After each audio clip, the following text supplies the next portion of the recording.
Hello, everybody, and welcome to the Afternoon Tuna. I'm your host, Josh, and with me is my special guest host today, Sage from Rated M for Immaturity. How's it going there, Sage?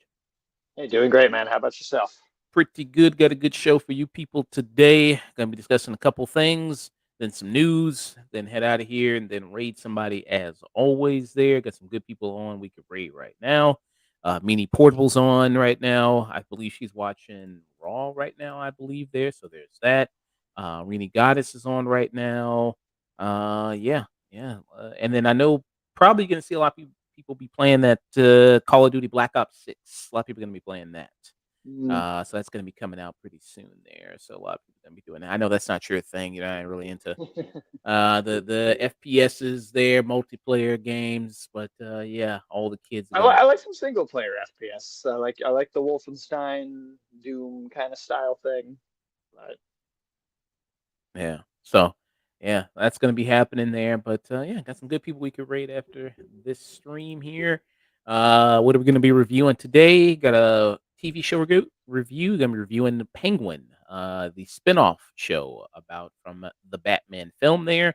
We use Colin Farrell playing the Penguin there. Oz Cobb, as he's known there, not Cobblepot, just Cobb there. So he's going to be that, and so it's following his character there. So there's that. So it's a mid-season review. There's still a few more episodes to go of Penguin. This is just a mid-season review of that. Then Sage is going to be giving his review of Dragon Ball Sparking Zero, and then going to do the news from the Xbox Showcase, some of the trailers that most excited about here. Then there's that, and yeah, that be it for today. Wanted to do Batman Mask of the Phantasm today, but I didn't know that it wasn't on Max. But I don't know why it wouldn't be on Max. Don't know why it's not on Max. weird.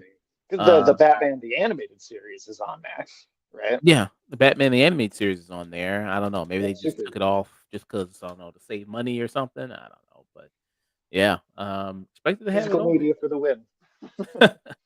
Yeah. So, but I guess I gotta just buy it on Blu-ray. No problem with that. Batman Mask of the Phantasm is a fantastic film there. One of the best Batman films. So they ended up winning the poll there, which we should review for the 85 years of Batman. This is Batman's 85th year. He's 85 years old. Looks good to be 85 years old. Good old Batman there. So to do that. Yeah. But Sage, let people know about you, what you got going on, what you got coming up next, all your Yeah. links, good stuff then. You can find me over at Rated M for Maturity on Twitch, YouTube, and Twitter, all under that same name. Stream every Tuesday, 2 p.m. Central Standard Time. Right now, we're working on Silent Hill 2, making our way through that. We'll just did the review for that. Like, what was that last week? It's been a great game so far. Really enjoying it. We're doing throwing a ridiculous dog mask on for the stream playthrough because we just can't help but talk through all of these things, but make it a little goofy, make it a little more fun. I wouldn't recommend that for a first time playthrough though, because it is a pretty serious game. But Mm. yeah, and then we also do streams every Saturday nights, about 10:30 Central Standard Time. We got a game called Blasphemous. It's like a kind of 2D pixel art Metroidvania, Dark Souls type thing. And then normally we'd have a third show every other Friday, but the host for that show's computer got fried, so it might be a little bit before that one's back up and running. Otherwise, over on the YouTube, we got VODs for all of our old streams. We've played something like 60, 70 full games at this point. It's like 600 and something streams, so it's a big backlog. And then over on Twitter under the same name, just get you might see me butt heads with some people online over there. Otherwise, just updates on when we're going live and all that good stuff. This is your Twitter right here. We can check you out there. Very, very nice. Rated M for Immaturity right there. Actually M for image MRM for Immaturity there. It's kind of too Oh yeah, long yeah, for the shorthand. I Yeah. had to shorten it there. So there's that there. So people can check that out there. discussing Busty Mary J here. We're discussing there. People, I Um, don't know what it is. I don't know what it is, man. People yeah. just they can't help themselves. I don't know. They got brain rot. So there's that there. Awesome stuff there. So people can check you out all the way there. So you got a stream coming up tomorrow. And you playing some more of that Silent Hill there. So that'd be Oh awesome. yeah. I'll be there to check out that stream. And Very, very the nice. following Tuesday, next week, we'll have to take a little 1 week break from Silent Hill too, because the we got the new Alan Wake expansion coming out. Yes. The new Alan Wake expansion. What is that called again? The Lake House. Lake House. Yes. Lake House. Yeah, it'll be interesting to check that out there with you guys playing that. Yeah. So how many DLC expansions is playing? Just the Night Springs and Lake House were all that was playing for Alan Yep. Wake 2? Okay. Yep, just the two. And then Control had two expansions, and then that was it. Alan Wake will have the two, and that'll be it. And then we'll be moving on to their next title coming in 2025, actually. So, Mm, which will at that point will be the ninth game in the Remedy connected universe. mm, cool. Very nice there. Yeah, well, what is ringing? Let me close this out. But yeah, okay, very nice there. And you're probably gonna give a review of that, probably on the channel there. So yeah, people look forward to that. The Alan Wake 2 DLC Lake House review there from Sage. Probably gonna be coming out pretty soon. What just dropped from Sage is he did his review of the Mortal Kombat Chaos Reigns DLC that is up on our YouTube right now, youtube.com, the afternoon 10, if you want to check that out. His review of that DLC expansion from Mortal Kombat there. All right. Got some good stuff here. Let's get into this. Very, very good stuff. I'll start with the Penguins. Let me cue that up real quick. And we can go ahead and get started with that one there. Yes. Watched all of this last night. So got that going. Uh yeah, very nice. Yeah. I only saw the first episode, the premiere episode, and then they just release them weekly. They don't release like the first two like Disney Plus. They'll usually do the first two episodes and then the rest they'll just do weekly there. So it's nice. And it's a good show. I see, yeah. People check out weekly. People can do that. I think it's a good show to watch there every Sunday.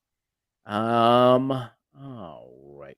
All right, let's get into this. So our first review of the day is going to be for The Penguin, which is a spinoff show there of the Batman film there that came out from Matt Reeves. And Matt Reeves is a producer on this as well there. And it's continuing Colin Farrell, who played Oswald Cobb, as he's known here, not Cobblepot there, as maybe some other DC Batman comic book fan know him as. Um, so it's continuing that character there onto his own show. Here, it's kind of following the aftermath of what happened at the end of the Batman. If people don't know, if people haven't seen that film, there, the Riddler ended up setting off bombs around the city, and then everything kind of went to shit there. And then now it's kind of a turf war between all these different gangs, these mob families there of who's going to really control the city after all this aftermath now, especially after the death of Falcone there, who we saw in the Batman, who in the Batman was played by John Turturro, but in here in the flashbacks is played by Mark Strong. Mark Strong, legendary character actor. He's been in everything you've seen him as, many, many different roles there. Chameleon of an actor, both literally because he's been every race. Imagine he's Italian in this, and then in one thing and then another thing he's Spanish. It's like Spaniard there, everything. I think in the credits they should have listed it as Mark Strong as John Turturro. Yeah, I mean he's basically been every single thing, every race you can possibly imagine. So you do have that kind of going on there with Mark Strong, but yeah, he provides I think a very solid stand-in for John Turturro there, who did a really good job as that character of Carmine Falcone there. And that's a character from the comics of Batman. He's part of one of the big crime families there. You also have Clancy Brown, who shows up as part of the head of the Maroni family, which is another big crime family from the Batman comics there. And it's kind of you following Oz as he's trying to navigate his way, scheme his way to the top there, trying to play both families against each other. How is he going to rise there? So we kind of see that in this show. So Sage, what are your thoughts on the Penguin there? Well, just starting off, one of the like a pet peeve of mine in a lot of superhero stuff is you'll have some disaster or city destroying event or you know various levels of destruction, and then you know whatever the sequel is, or maybe it's a series, it'll be like, oh, the next season. It's always like, oh, 6 months later, a year later, we've skipped past the kind of recovery period. So for this to be set in the recovery period, I think is really cool. I mean, it was something I was hoping for in the like the second movie to not to move too far ahead. But ultimately, I guess if that does take place after a lot of this has kind of been dealt with, I'm really grateful that this show is actually exploring the fallout on a more human level. I actually think that the way that the show shows flashbacks and kind of the direct fallout of the flooding of the city is actually more effective on like a human level than it was in the film. Mm, okay. Yeah. And that's a big part of this movie is the fallout of what happened of what the Riddler did.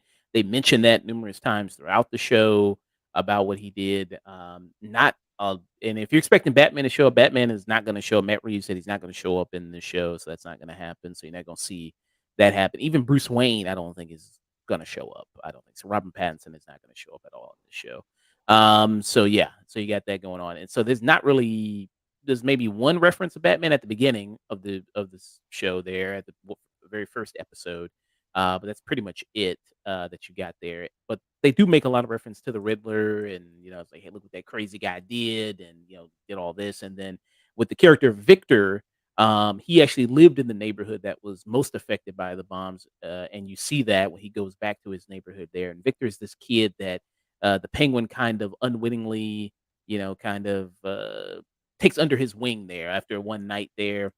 Almost kind of like Batman in a sense there. He's got his own like kind of protege that he's kind of taken under his wing. Kind of how he met who was that who was the Robin that tried to jack the Batmobile? Wasn't that Oh, you're talking about Tim? Tim? Yeah, he tried to jack the Batmobile. Something also happened with Victor there where they were trying to boost his ride there, and the Penguin's got a nice ride too. He's got a nice purple there ride he's got on, so he's riding in style there. I wonder if they Chrome finish on it. Yeah, I wonder if they debated on making the car black and white. I wonder if they debated on that, try to make it like would that have been too obvious to make it black and white? Maybe, but at the same time, it also would blend in with just the colors that you see cars typically Mm, being more. I feel like the chrome like plum finish color is like more outrageous. mm, yeah. So it's a nice ride for sure. So yeah, you see the kid, him and some other group of kids there were trying to jack his ride, and then he kind of takes this kid with him and is like, okay, well, you're gonna help me, cover up this crime I just did. And that crime being him killing Alberto Falcone there, who's the son of Carmine Falcone, who's like he was kind of the person that was supposed to take over for the Falcone crime family after his father died, but obviously with Penguin stepped in on that there. So yeah, and by the way, he's not gonna be Cyborg. I don't think that's gonna happen. A lot of people drew the connection with the name of Victor, and then that's also the name of Cyborg. Is like, yeah, I don't think he's gonna be Cyborg. just just because of the name Victor. I also saw people trying to be like, "Oh, is he going to turn out to be Zaz?" I'm like, "No, Zaz is a psychopath from birth. This is just his own character. This is Yeah. totally just his own character, and I think a really good, well written, well performed character too, for being just this completely original addition to the story. I'm really invested in here. Like I said, they I think through him they actually do a better job of making the disaster at the end of the first movie feel just more relatable or scary on like a human level. I think his character is primarily the vehicle in which that happens. Yeah. And because you see, he's kind of got like PTSD from the bombs there, as you see, from that happening. He's kind of, he goes to a club and sees these lights, and it kind of, it triggers him a little bit there from that incident there. So it's played by Rennie Falez there, who people might have seen. He was in a Marvel show. He was in The Runaways. He was the lead in that show. Okay, I thought I recognized him from that. Okay. Yeah, he was the main guy in that. So And him and also Oz kind of share a little bit of a bond there as far as he's people call him, insultingly the penguin there because he's a gimp, he's a gimp, which is a insulting name for there for his disability. You see him kind of hobbling and kind of around there. He's got that kind of walk there. So it's an insulting name to him. So he's kind of got that. And then also with Victor here, he's got a stutter, so he has trouble there sometimes there getting out words, tripping over his words sometimes there. So yeah, so they kind of share a little bit of a bond there as far as that in life, there of like hardship there. So it's like Penguin's had to, you see, fight for kind of everything he's had and move up the position in the family there. So yeah, and now he's kind of trying to strike out on his own. Um, so I think that's really good. I think you see that kind of connection there, through that and through that character. They always do that sometimes, like a hardened killer. You know what I mean? They'll partner him up with a little kid to kind of give a little bit of a softer side. It's like, oh well, maybe this guy ain't so bad after all. You know what I mean? He's kind of nice to a kid. You know what I mean? He's got his mother there who he's nice to. Who his mother has got dementias and the throes of that. So he When won't. her real personality comes through, though, not maybe so nice. Yeah, I mean, and his mother here is played by Deandra O'Connell here, who's his mother there. Really great cast as well. You got a lot of great people here. Clancy Brown, as I mentioned as well. You have Carmen DC Iago. legacy actor. Yeah. Yeah, Carmen Iago, who's in this, who plays the love interest of Oswald Cobblepot, and you've also seen her in many things before as well. There, you also have Sophia Falcone, is played by Christine Milioti. There, I am very impressed with her in particular. I mean, I think everybody in the show is great, but it's also Sophia Falcone is a character that hasn't really had much time in adaptations. Like the most screen time I can think of, maybe before this, is like the Long Halloween animated movie, and even then, it's she's got a relatively small part in that. But I think she is just blowing it out of the water here. She is phenomenal. She's just got so much screen presence. It's really just captivating. yeah, and her whole story, because she gets like her own backstory episode, which is in episode 4, where you Mhm. see kind of her whole thing of like what happened to her. Because you see at the beginning of this series, she gets released from Arkham, and then she has this title of being called the Hangman. This like psychotic serial killer there. So she has to kind of deal with that stigma coming out of Arkham, and then also deal with the fact that her brother was dead, her brother got killed there, so she thinks it's the Maronis who did that, so now it's like it's setting off a turf war there. Her position, she's trying to rise up in the family because it's like, she's a woman, so obviously that means a lot of people are not gonna trust her to run the family, so she has to prove herself to do that. So she has her own kind of motivations there kinda going on, to, one, get revenge for her brother's killer, who she doesn't know is the Penguin at the beginning of this, but later on, you know what I mean? But we know by episode 5 that she obviously knows that there now. So things have kind of gotten a little bit worse for Oswald. But yeah, Christine does a really amazing job here in this Sophia Falcone there. Um, Especially the episode 4, I think is where she really shines, which is just her episode there, really mainly of her backstory and everything like that. And that was one of the highest rated episodes, IMDb, 9.8 it got out of 10 there. Yeah. So really, really great episode there. Yeah. Cool. Surprising like use of kind of smaller, obscure DC characters too, because they throw in as one of the other prisoners with her and her flashbacks during her time in Arkham. They throw in the character Magpie, which I was kind of like amazed that they would even use that character. And it feels like they really have a good intent to flesh out this universe in a way that maybe you haven't seen as much in live action before. Like you get your movies, each film, that you have the villains that they do, but yeah, having like this mini series in between is allowing some just really interesting world building. And I'm kind of in a unsure state with it, but I think there's another big Batman villain that might be making an appearance here, but I don't know. Time will tell, I guess. Yeah. Lucky Dog Podcast. How's it going there, man? Much appreciated there. He says Penguin has been way better than expected. There, so that's what he says there. Um, Certainly, I was looking forward to the show, but I didn't expect it to be as enjoyable as it has been. Aku said, I need the first season of The Penguin to finish so I can watch it entirely. It looks promising and good as fuck. I just hope it is that not a major slop. Good old crime dramas are good, like The Sopranos, and that it's been getting compared to The Sopranos a little bit there. I've never seen The Sopranos, but a lot of people, I guess, mob stuff, mob family war. A lot of people are going to draw comparisons to Sopranos. Obviously, it's a big It's one there. definitely got that energy. I mean, I also felt, I think during especially the kind of the way that episode three ends and the cliffhanger that kind of ends on, I was kind of getting almost a little bit of Breaking Bad vibes, a little bit. Mm, yeah, why Breaking Bad vibes? Well, there's a particular moment in Breaking Bad where, and I was waiting for them to do it, and he he comes in, Vic comes in at the last moment and runs these guys over that are holding Oswald up in a Oh, very similar way to how there's an episode of Breaking Bad that ends with. I mean, in Breaking Bad, it's a little more out of nowhere the way it happens, and with Penguin, it's kind of set up and you see it coming a little bit. But just the tension and the cornered on all sides kind of, it's these two characters. You got an older guy and a younger guy. They are paired together here. The older character, you know, you kind of don't know if he's got truly the best of intentions for this younger guy, even though he does mentor him. And it's like, how dark is the path that he's going to lead him down?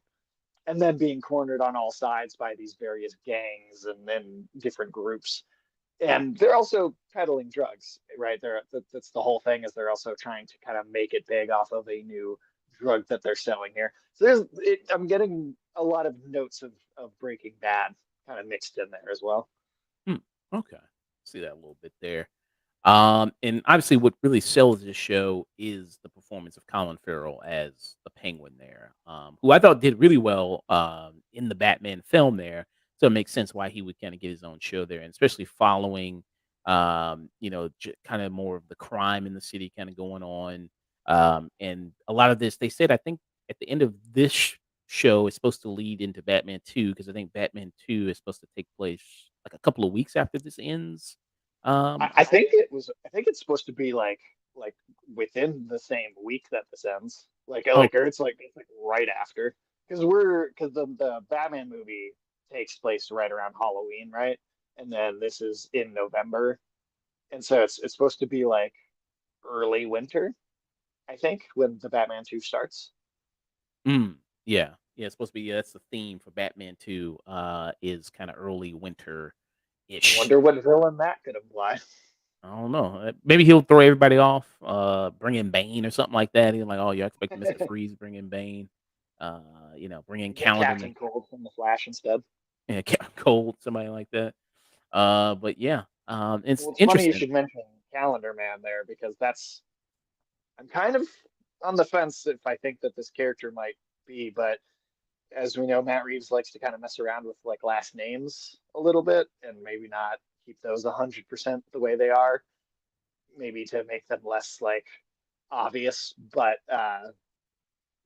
how are you feeling about Sophia's therapist as a So character? Sophia's therapist in this, who got revealed in episode 4, who's played by Theo Rossi, who people might know. Theo Rossi, he was in Sons of Anarchy, if people ever watched that. He's been The in, big villain in Luke Cage as well. yep, he was the villain in Luke Cage. He played Shades in Luke Cage. They was a villain in that. So he usually plays kind of villains typically in the stuff that he's in there. So you're thinking he might be like a calendar man there? I don't know. I'm on the fence, but I'm kind of right in the middle. His last name is different, but his name is Julian. That is Calendar Man's name in the comics, is Julian Day. Okay. He says, I have no idea what you're talking about, but I'm digging Oh, the skeleton thingy there on the back of Sage there. oh, I guess, which one? I got a bunch of them. I got a few here. This was a yeah. popcorn. This is another popcorn bucket I got actually. What was that So from Coco or? No, they just had it kind of randomly at the theater. Oh wow, that's Lights nice. up even. Okay, that's pretty cool. Yeah. Yeah, And then there's also this one right behind me too that was. yeah. Oh, yes. So Julian Day is the name of Calendar Man in the comics, and well, as we know, obviously, the Penguin is Cobb instead of Cobblepot, um, and he likes to kind of mess around with last names to try and maybe make the characters feel more real or more grounded. And so maybe I could very easily see him thinking, "Oh, if he's Calendar Man, his last name shouldn't be Day because it's too much of an obvious like." Play on words. So I don't know. You bring a character in named Julian. He's works at Arkham. He's a psychiatrist. He's a very smart, intelligent character.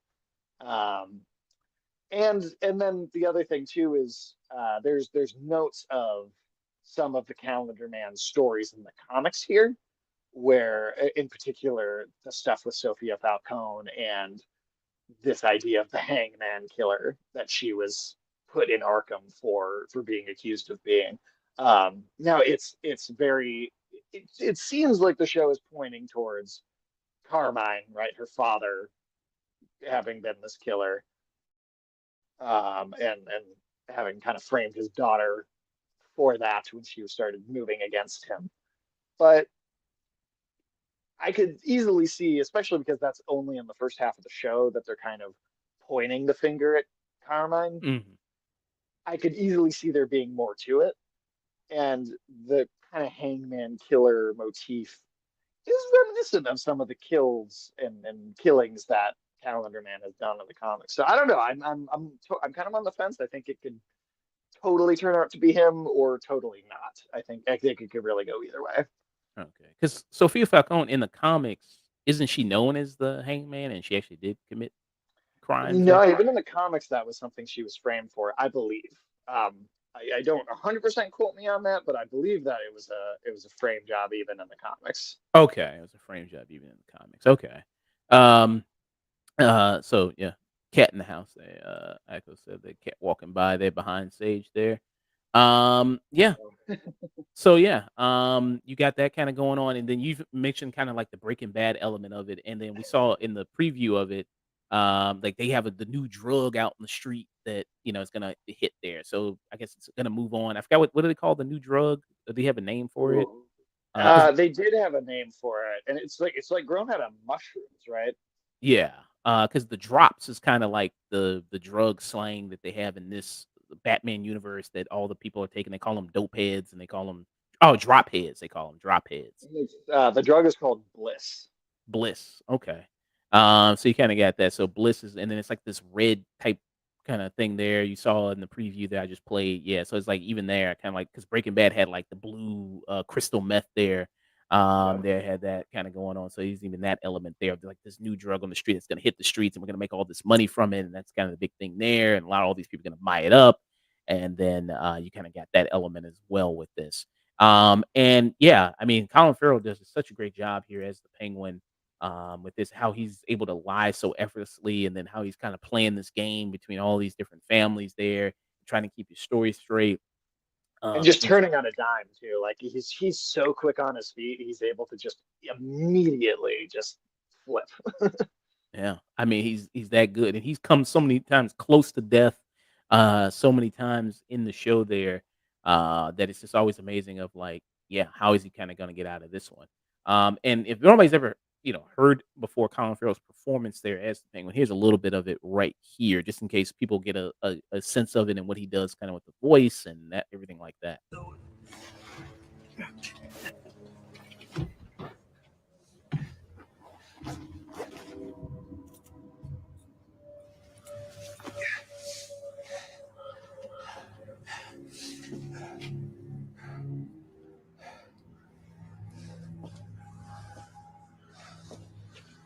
Hold up there, Chief. It's a nice sunrise behind you. Just take a look. Go on. Please don't do this. No. Hey, wait. No, no, no. Hey. Whoa. Hey, stop. You have one of these?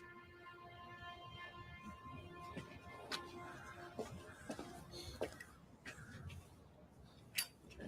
And that's Colin Farrell buried under all that makeup, all those prosthetics there. And it takes like 5 hours, I think they said, for him to get on That's that. crazy. And then after this series, he says, like, I never want to do this shit again. He said, I never want to get this shit ever His name again. He's confirmed as part of the cast for the is Batman the new 2, king, though, or right? was the new Yeah, kingpin of I the think Falcone so there. So, Yeah. so But he's maybe he doing doesn't it again. maybe he doesn't want to do it for a TV show. He has to do it maybe kind of more Fair. daily That's there, a a lot little, less time. maybe for And a then movie there. I did pull this up too. I just want to make sure I correct this as well. So she does turn out to be the Hangman Killer in the comic book Dark Victory, and then in the first book that's a sequel to Long Halloween, the Holiday Killer is the killer that turns out to be somebody else, and then it's the sequel that she is revealed as the Hangman. Okay. So you think that's maybe what they're gonna do here, or you think they're gonna keep it as she's framed there? It I don't know. It seems so unlikely that it would be her in the way that they've done it in the show. Um, and I mean, I also think it's could be cool to play against the expectation of fans of going into it thinking, oh, she's going to be the Hangman, and then flipping it and having it be either Carmine or perhaps even Calendar Man, and kind of messing around with stuff because you have the Holiday Killer and then the Hangman as the two killers in Long Halloween, Dark Victory back to back. So it could be interesting to play around with stuff in that way.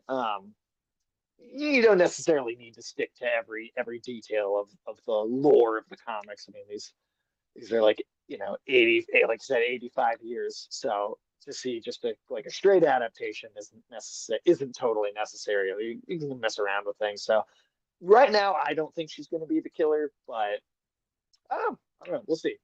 Maybe Yeah. maybe they'll do something like that. Uh, Maybe it'll be closer Aku to mentioned, I Manchester. guess he didn't kill Victor because Victor has a speech impediment and he can see himself on him since Penguin was looked down by others. Yeah. Yeah, Yeah, you see that a lot. They kind of bonded over that a little bit. Like there's a scene where they're on the subway and then Penguin, there's a seat for a disabled person there and he kind of just looks at the seat and doesn't sit in it there. So it's kind of seeing that, yeah, I mean, he, has had it kind of rough there, but he doesn't want to be looked down on others there and kind of want to makes it his own way, doesn't want to be pitied there. But you also see that, Oswald is also quick to anger there too when people, talk about his condition, talk about the fact that he is that way, call him the penguin there. he wasn't even planning on killing Alberto in the first episode. He just did it in the moment. Yeah. I mean, just that quickly there, because of what Alberto was saying to him. So he does have a trigger there that you kind of see kind of going on there, with that. And as far as what we see, and if people haven't watched, we are going to talk about episode 5 there up to that point there because we're doing a mid-season review. So we see the beginning of the series there, as we said there, Oswald, who did kill Alberto. Sophia comes out. She's trying to figure out who killed her brother. And then she thinks it's Oswald at first there. But then, he plans a plant there. He uses Victor to set up the Maronis there as being the ones that killed Alberto. Then so it's off. They're trying to set up a gang war there between them. And then Sophia Falcone there, she realizes when it comes to episode, I think the fourth or the fifth episode there. So it's it. Well, so it's the end of episode 3, and then you don't quite see what happens because you see it from Victor's point of view in the car, and then it's the beginning of episode 4 that it cuts to the conversation that Penguin and Sophia and the Maronis are having in that same moment. So it's the opening of episode 4 where she is realizing it. But I love how they play that because again, it's just he's so quick to betray if he feels like it's what he should do in the moment. Because right in episode 3, at the end, it's like it feels like he's actually winning her trust over in Yeah. that last scene. Like he's really like actually got to her and really made her feel like he's reliable and trustworthy. And then they get caught, and then the car crash happens, and then Penguin gets in the passenger seat. And Rick's like, well, what about Sophia? And it's like within 5 minutes, he's like, fuck her, leave her. and his turnaround is so fast. Yeah. I mean, the way he's able to sell it is really great there. Cause like I forgot that actress's name, but the one that's the wife of Clancy Brown's character, she's also there of the crime family. She's been in a bunch of stuff Mhm. there as well. Voices as well, video games. She was in Mass Effect there. Very Yeah, distinctive voice there. She yeah, had. very memorable. So yeah, she's the one that, he was going to the Maronis there and said, "I'll work with you and we'll do this and we'll get rid of the Falcones there." And he's like trying to set up this other, kind of to grow the new drug there, find a spot for that. But since that got blown up by the both of them, realizing he's full of shit, both the families there. Now he found out this tunnel system, this old tunnel system, which people remark like Batman and him use the same tunnel system. So, are run into each other eventually in that same kind of tunnel system. Eh, in the Adam West series in the 60s, Burgess Meredith's Penguin is, I believe, the first villain to actually make it inside the Batcave. So, just Mm, saying. well, they might do that then. Yeah, because they operate on the same tunnel system, but he finds a new base of operations there. Yeah, but the ability just to turn that quick on down when his life, when he feels like he's in danger, and then sell it is really great there. And her realizing that, because like through those episodes, because it's he makes her think that it's her and him, and then he's going to help her take over the family there from her uncle Luca, who's positioned as the new going to be the new head of the Falcone family. So he really makes her buy it, and then you even buy it as an audience member there. And then how he's sucking in Victor into this life as well, and then he has an opportunity to get out of it, and he doesn't. He has an opportunity to do it, but he gets sucked in kind of by it because I mean, this is a chance to get respect and power and influence and money, something he's never had before. Especially again, seeing where he came from and seeing what happened to his place there. And I think they also say that his parents died during the bombings, right? They were saying that. Yes, yeah, yeah. You see a little bit in the flashback him at home with his mother and father, and then he's like on the rooftop at a party, and they see the bombs going off, and he watches his apartment building from like across a couple of blocks just get ripped in half. Yeah. So, yeah, that. Any weak spots for you with this show? Yeah. Honestly, so far, no. Um, I really like I've been trying to think about kind of big critiques I might have or big negatives, but nothing really sticks out. I mean, like I liked the Matt Reeves Batman movie a lot, but I did have some issues with it. There's certain things about it that I didn't think totally worked. Still liked it a lot, but if that was like, you know, for me, more of like a tune in, uh, I think this is rising above that movie to me. It's I think it's actually a more tightly wound story. It's got stronger character work for its entire cast. And yeah, I don't really have any negatives, at least not yet. Mm, okay. Yeah, and where it kind of ends off here in this mid-season, because they've done 5 episodes, so they're gonna do 8, so it's 3 more Yeah. episodes left. Is like so now you see that Sophia Falcone and Salvatore Maroni are teaming up to go against the Penguin. So you see what's gonna happen there. How is he gonna survive that, especially after what Penguin did, especially to the Maroni family. That which was wow, that was hardcore. That was kind of rough there. So that was kind of rough. So yeah, you're gonna see a lot of that going on. So how can he survive that? Because I mean, obviously he is because he's gonna be in Batman 2. He's got to be in Batman 2. But Right. you kind of got that. Does that kind of weaken a little bit, knowing that some of these characters, are kind of plot armor safe because they got to be in like Batman 2 and everything like that. Um, I mean, I could see how it might have that effect for some people. For me, it doesn't, just because I mean, I've read comic books pretty much my whole life. I've been into all the superhero comic book based stuff for so long that it kind of comes with the territory of storytelling in maybe not even superhero stuff, I guess storytelling in general. If there's a sequel, if you know there's going to be a sequel, you know that the main character of a thing's probably making it out. So I don't think it necessarily hurts it, because I think it's more about how does he get out of it than does he get out of it. I think that's more what the fun of it is. So it doesn't really hurt it for me. Mm, okay. Who do you think is gonna make it out? You think that the main 3 is gonna make it out? Oz, Sophia, Salvatore, I and think Penguin's the only one that's solidly for sure gonna live. Like they could keep Sophia around, they could keep Salvatore Maroni around, for future stories, but the evolution of the Batman universe, pretty much in every version of it, there's always a transition from mob crime to the supervillains, or even if in this universe it's more grounded, serial killer villain characters. So I think by the time we're getting into a second movie, probably going to be Mr. Freeze if we're doing the winter setting and all that. Maybe we'll still have some gangster activity around, but I feel like Penguin is going to be the lens in which you view all the gangster elements of the story. So I feel like Baroni's probably definitely going to go before this is over. Sophia, maybe we'll see. Um, I mean, I think this is the only time, and then by default, I guess the best, but also just such an incredible performance for this character. I wonder if they might want to keep her around just because no one else has really explored Sophia Falcone to this degree before outside of comics. Um, but I don't know. Well, then I'll throw the question back at you. Do you think Penguin kills Victor by the end? Do you think he's enough of a bastard that by the mm, time this is over and he's really got what he wants, does he actually keep him around, or or no? Because I think that's going to be the big question for is how bad of a person is Penguin really, and whether or not he kills Victor is going to be like the. I think that'll be the mission statement at the end of the show of no, this is how bad Penguin is. mm. Um, hmm.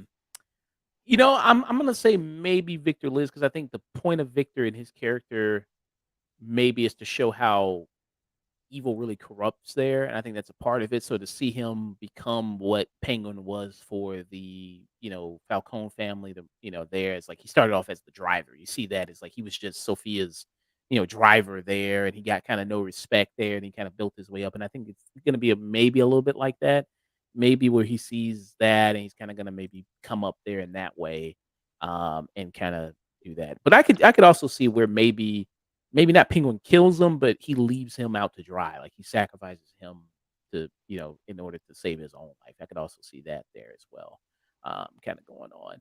I don't know if this is supposed to get a season 2. Haven't heard any word about it. Have you heard any word about a season 2? I have not. I haven't either. I mean, I know Matt Reeves has said that he wants to do like more miniseries, but that could be that. I mean, that could be more Penguin. That could be another miniseries based on a different character. Penguin could be a supporting role in like another show down the line. So yeah, I haven't heard anything one way or the other. But I know that they do want to expand the world through more limited runs like this. Yeah. So Lauren LaFranc here says there's always room for more and a potential like Penguin season 2. So nothing really official, just kind of throwing it out there. Says like, well, maybe. Yeah, this is the showrunner of Penguin. It says Gotham is ripe to tell so many stories. The comics have shown that through decades and decades. I love this version of Gotham too. I love all the characters that we've gotten to explore in this world. Stressing on the Penguin season 2, the showrunner added. Um, I think there's always room for more of that, if the story can be even better, absolutely. Yeah, and so the ending of Penguin will lead into Matt Reeves' Batman Part 2, and Colin Farrell is also confirmed to return for it, there. But talking about comeback for potential season 2 on Max hasn't, he wasn't sure, Farrell said, as far as a comeback for season 2 there. So yeah, kind of got that on. Yeah, so I don't know how long they want to kind of continue it for. Yeah, but I would love for Sophia Falcone to be alive and to be in the Batman movies. I think she would be good there. Even though that she renamed the Falcone family to the what was the new name? Oh, I forgot I don't remember. I Honestly. think it was maybe her mother's name there that she kind of named it Oh to. yeah, what was the mother's last name? Yeah, I forgot exactly what the mother's lab, but she renamed the Falcon. Gigante. Oh, okay, that was the Gigante. okay. Yeah, so they renamed it there. So yeah, I would love to see it, Herb show up there, especially if nothing else, just also to see her wardrobe in it because her wardrobe is fantastic in this show. I mean, what they do with that A+, what they do with the wardrobe in this show. That yellow dress, man. Oh, Yeah, a lot of people talking about this yellow dress. Yeah, this was also much talked about there on Twitter and everything like that when this episode came out in episode 4. And she also does something pretty heinous in this episode as well. And kind of what she does, basically eliminate her whole family there. yeah, That that was some Godfather Part 2 type shit. yeah, that was pretty hardcore there. Um, yeah, so yeah, just to see her return for that there. And yeah, like I said, Christine Milani does such a great performance here as well. And it's a shame she hasn't been in the movie since Palm Springs, which was like 4 years ago, and that was a good movie too. I love Wow. Palm Springs. There, that was the movie with Andy Samberg in it. Mm, She should definitely be in more stuff. And it maybe is this will be a big launch for her. maybe yeah. I hope to see her in definitely more stuff there. I think So she should probably be up for award season when the Emmy comes around. you think for this, you think she deserves I it? think so. Mm, At least just maybe. I mean, it's I guess supporting nomination, maybe not like the lead character nomination, but I think so. okay. So what will be your mid-season rating for Penguin?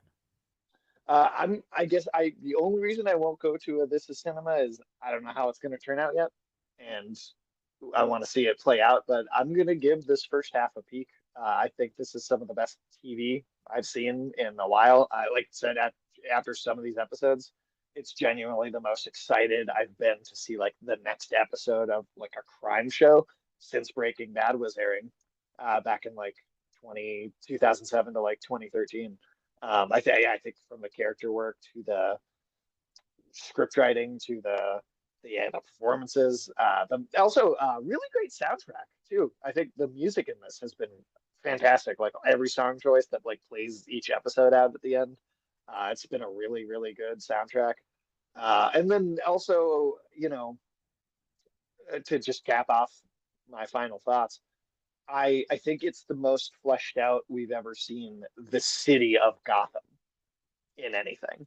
You get the Gotham in all these movies, um, and you get a lot of good versions of it. And I liked the way the city was depicted in the Matt Reeves Batman film, and how gothic it felt, and kind of almost like modern day and the 70s and the 40s all mixed together at once, and a little bit of a timeless feel to it.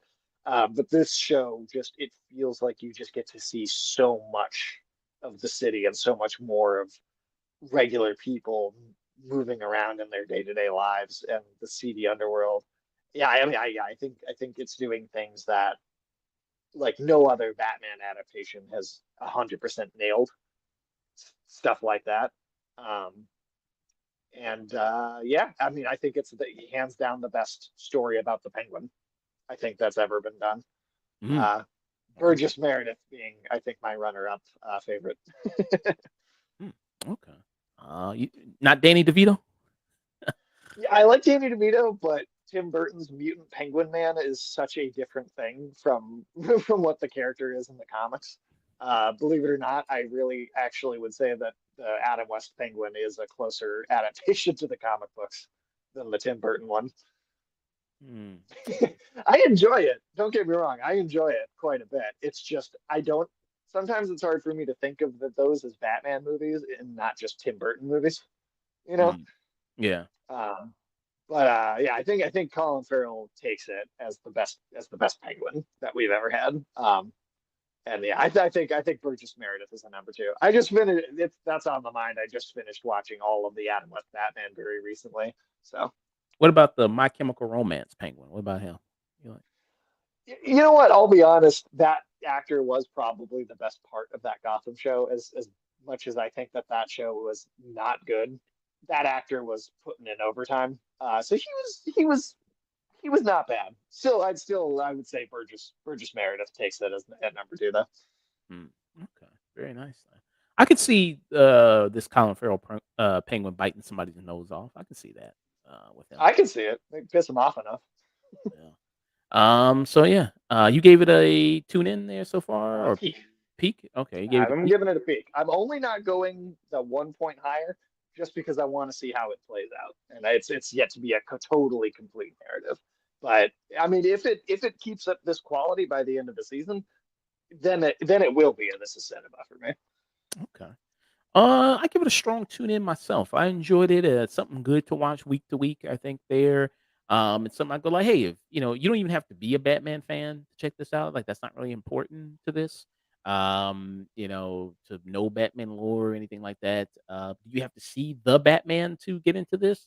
Not really. I think they do a good job at setting up the universe of setting up what happened there, the events of things to get into this world. So I don't think you even need to see the Batman in order to enjoy this. Like, yeah, if you just want to enjoy good kind of crime type story there, if you're craving for that, if you're a fan of something like Breaking Bad, if you're a fan of something like The Sopranos, kind of that time of crime drama type stuff there. I think this does a good job at feeling that craving for people. And then also yeah, I mean, people love the comic book stuff as well, the lore and all that stuff. So there's there for people there to snack on. If you get maybe some of the Easter eggs there that's in this as well, you can maybe enjoy that for that bit there. Wonderful performances from this strong cast all around there. Really terrific writing there as well. Yeah, I mean, I can't wait to see where this goes. Only a few episodes left of this, so hopefully it ends strongly. I think it will, given how well it's been doing so far. And just say, yeah, who's gonna make it out? Well, Oswald's gonna make it out, but who else is gonna possibly make it out is interesting to see and how that's kind of gonna happen there. Yeah. So I give it a strong tune in. Say she gives us a peek for the Penguin, which is on Max right now. People can check it out. I don't know. I wonder if it's gonna get a DVD release. Probably not. But I feel like HBO stuff tends to get a physical release more than like Netflix stuff does. Mm, okay. So we'll see. See, maybe it gets a physical release. I'd love to see some behind the scenes stuff with this. Yeah, physical media always for the better. Yeah, very good. I got my Um, whole Batman set right here, even. very nice. So yeah, that was our review of the Penguin mid-season review there. All right.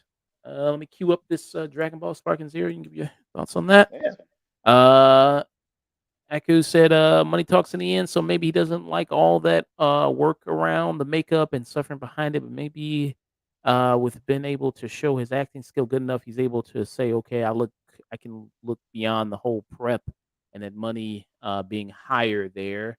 So yeah. Well he's confirmed to be in Batman too, so he's gonna be making the check there. And then Matt Reeves says he does want to do a trilogy, so he does want to do 3 Batman movies. And a video is be going up pretty soon where we discuss Matt Reeves and his Batman film and his vision for Batman. And I like Matt Reeves. I like what he does with Batman. I like the Batman there. So I like that a lot. I only wish that the Riddler felt like as fleshed out of a character as the Penguin does. That's like my only big thing with that first movie. You don't think he's fleshed out enough there? I don't. I honestly didn't think they gave enough time to the Riddler as a character. I think it was like the pitch perfect casting choice with Paul Dano. I thought that was absolutely perfect. And I liked him, and I did think he was putting in a good performance. But I did feel like he was a little underwritten as a villain. I didn't feel like we quite got into his psychology as much as I would have liked. Mm, Just within the movie, even not talking about this series, I felt like Penguin felt like the more fleshed out character just within that one film. mm, Carmine Falcone to me even felt like a more fleshed out character and villain within that film. mm. Okay. Yeah, I like them. I like what they did with the Riddler there. Paul Dano, great choice there for him. Had they also had him like kind of like the Zodiac killer. That was pretty cool. They had Yeah, kind of like the Zodiac killer there. It's hard to top what Jim Carrey did. That's always tough there what he did with the Riddler. But yeah, I'm gonna be real. I think there has not been as good of a live action Riddler yet as Frank Gorshin. And Frank Gore, who's also from the Adam West Batman show there. yeah, he was. I still think he is the best live action Riddler. So yeah, you got this kind of going on there. Mm, yeah. So yeah. You can get your own very serial killer action figure right here. Yeah, there you got going on. Kids love serial killers now. Yeah, The hot very top. true. Thurston making TikToks of edits of serial killers. I got that. So yeah. Yeah, call him the Rizzler. You really think that the villain? I mean, they kind of set it up. The setting there is going to be Mr. Freeze. You think? I mean, I think it maybe not, but I also think with the winter setting, it just seems like the obvious go-to, and maybe they'll defy expectations, right? Maybe they'll do something that's totally not what you're expecting. Um, but it just seems like that's what they would go with for just based on the setting, and then also, they talk about how they want to do villains that are more grounded, not go into the fantasy or the supernatural stuff. And I think Mr. Freeze is one of the villains that you can do like a low tech sci-fi version of Mr. Freeze that's pretty grounded. I don't think that I think that character can range from being less to more over the top, but I think they could do him in a way that feels pretty realistic. Mm, Um, yeah. but at the same time, yeah, maybe they'll totally throw us for a loop. I mean, not with how grounded they seem to want these movies to be.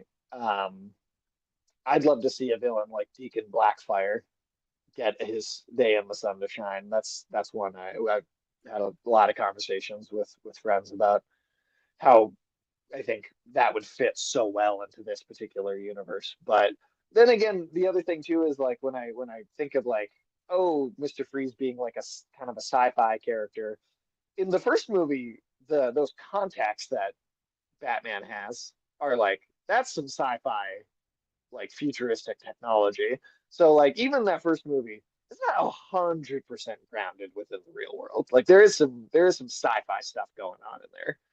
Mm, So yeah, those was pretty cool. Like those, yeah, those contacts that he had in. Yeah, they kind of recorded everything he did that night. Everything like they could yeah. play it back. That was really I really like that a lot there. So yeah, we'll see there. It'd be nice to throw in a villain we haven't seen in live action before. Yeah. That'd be That's nice. why Deacon Blackfire is a big choice for me because I feel like that's a character that, I mean, even outside of comics, he appeared once in the Arkham games in like a side mission, but he wasn't like a big part of the story. And that's there's some really cool comics with him, and he's just a cult leader, um, that is totally realistic and it's all psychological. It's all about his manipulation of people and the dynamic him and Batman have is really interesting. So that's one that like you could do in a completely grounded setting, and you wouldn't even have to make any sacrifices in depicting like how that character.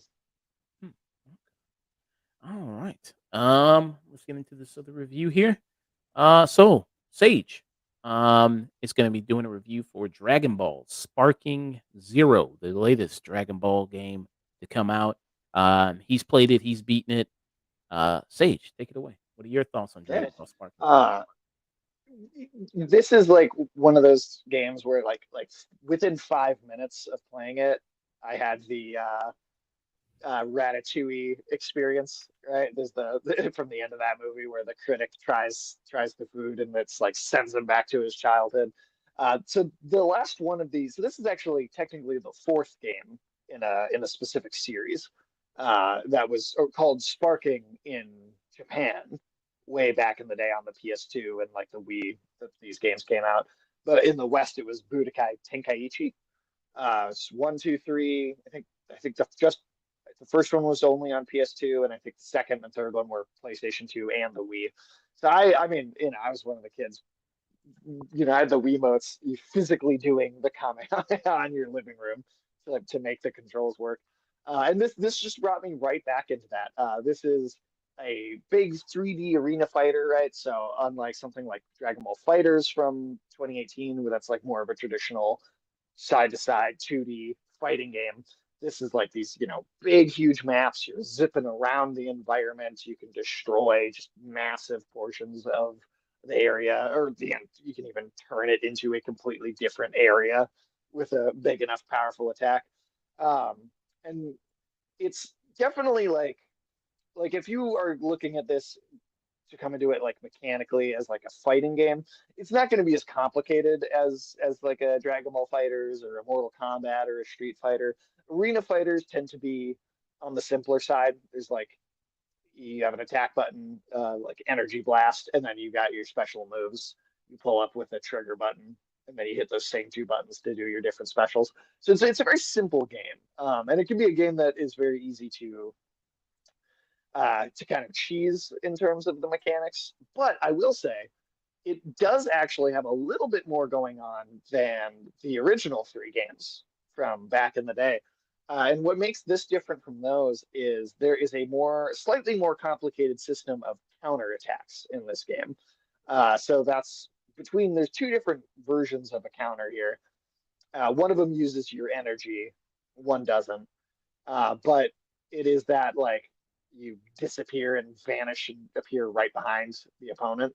And I like you can get into like a series of counters where it's like 10 to 15 of these in a row where each player is just instantly countering and vanishing behind the other player. And that's where it does start to get a little more complicated or a little more difficult, especially if you go and play online.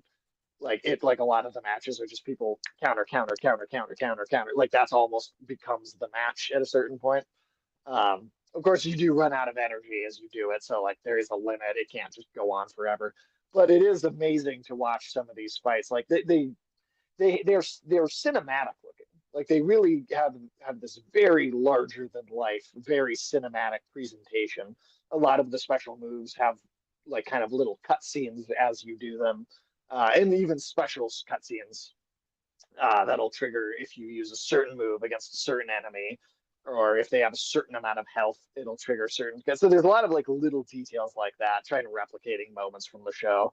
But it really looks like how they fight. Like it really replicates the kind of visual style of how the fights are animated right within the series.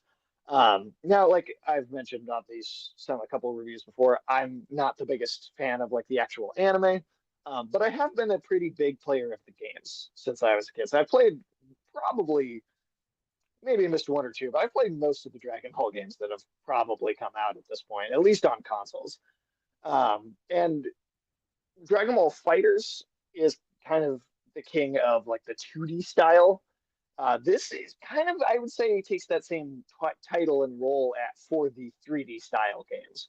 Now, arena fighters are an interesting area in the video game industry because, like, almost every anime fighting or like anime video game that comes out is an arena fighter. And typically, I think people are pretty sketchy and distrustful towards the idea of an arena fighter. These big open area games where it's very much about just like the look of the show and then kind of fan service, right?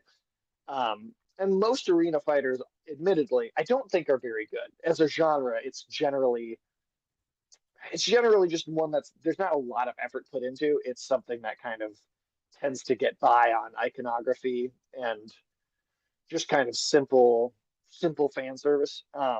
But for whatever reason, it seems like Dragon Ball and this particular Sparking series, or Budokai Tenkaichi, again going by the old name in the West, seems like an exception to that rule, where these really stand out from the genre as just being more polished, just feeling better to play. They're just smoother.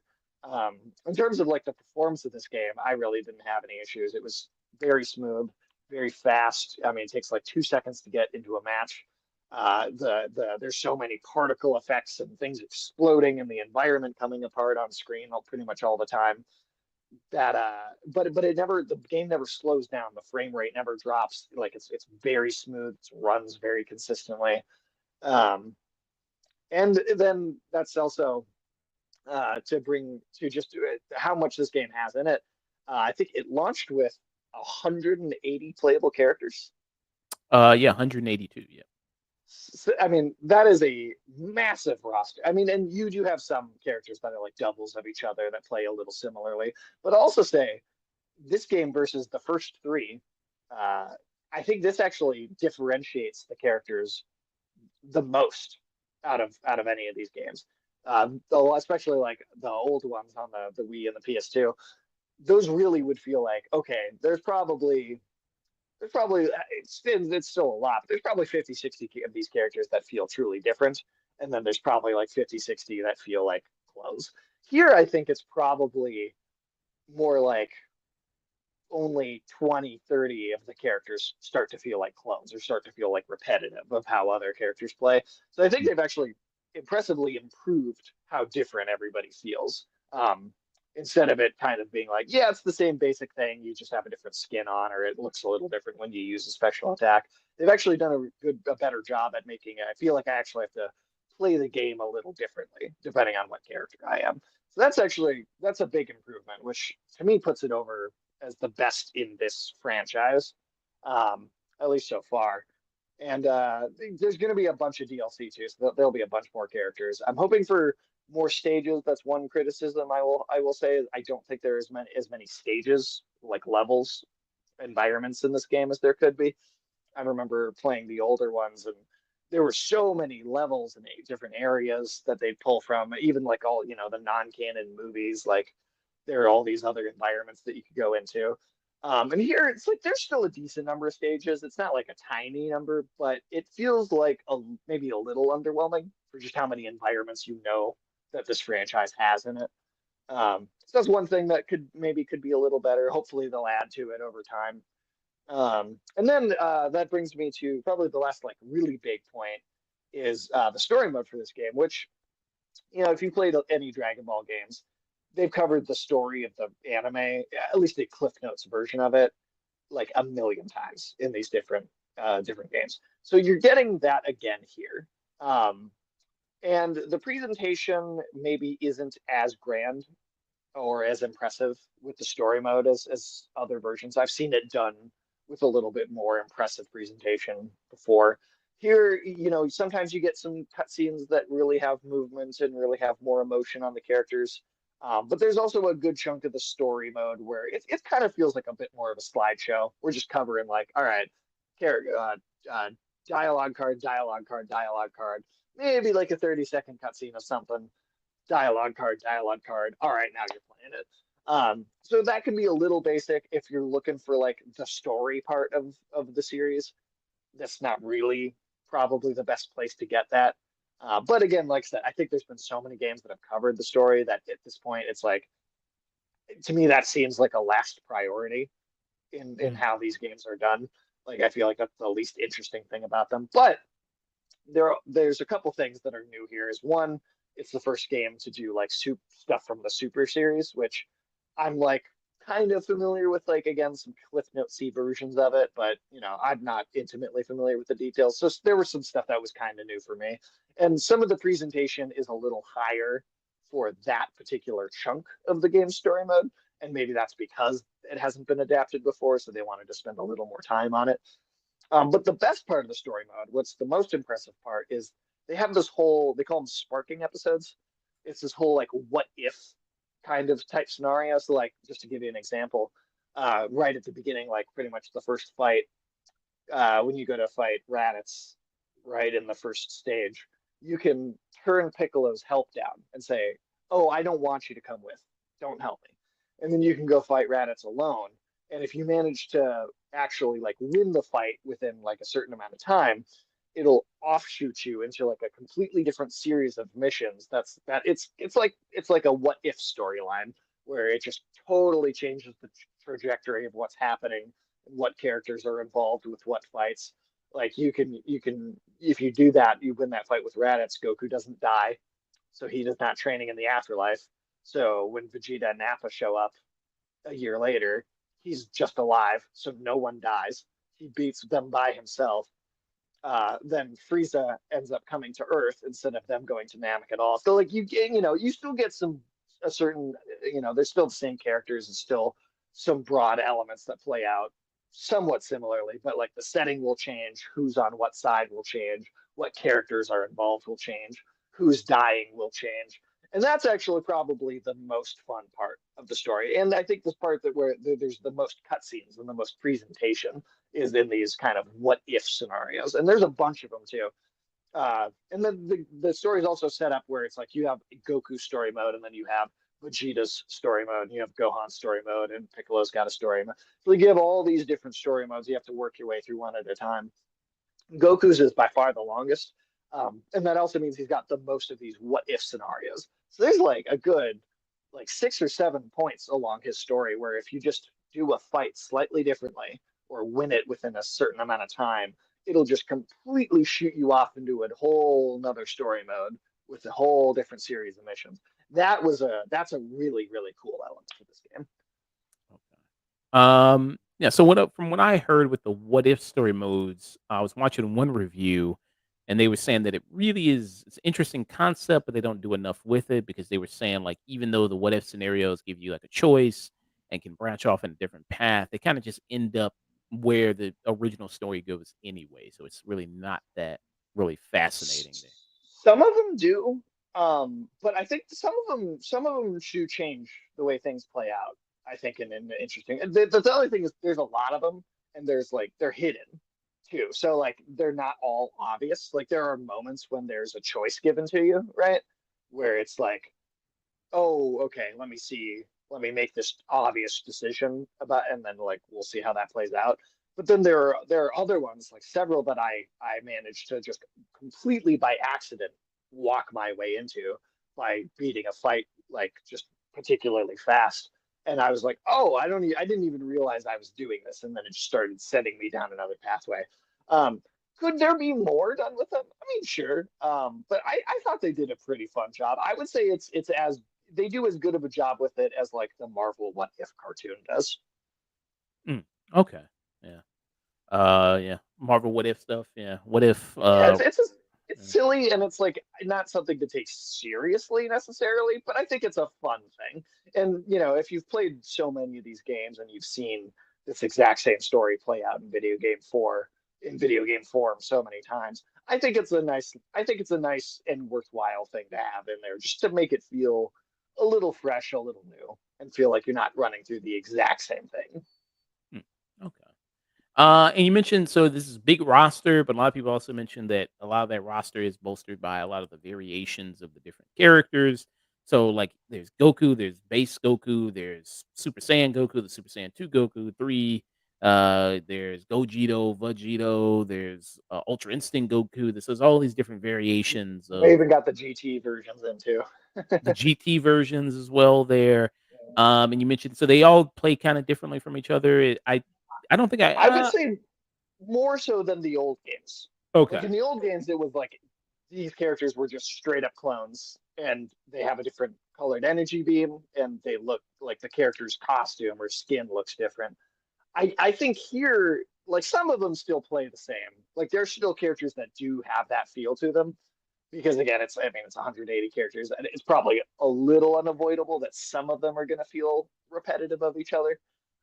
But I do think that they here this is the best of so if this is a 4 game franchise, this game by far of the four does the best job at making those characters play at least a little bit differently from each other. Okay. Did you play do you think it's also similar to, like, Fighters? You think it's also Fighters did a good Oh, job? Better. it's a completely different kind of game. It's honestly, other than them being both based on Dragon Ball, like there's almost no similarities between them.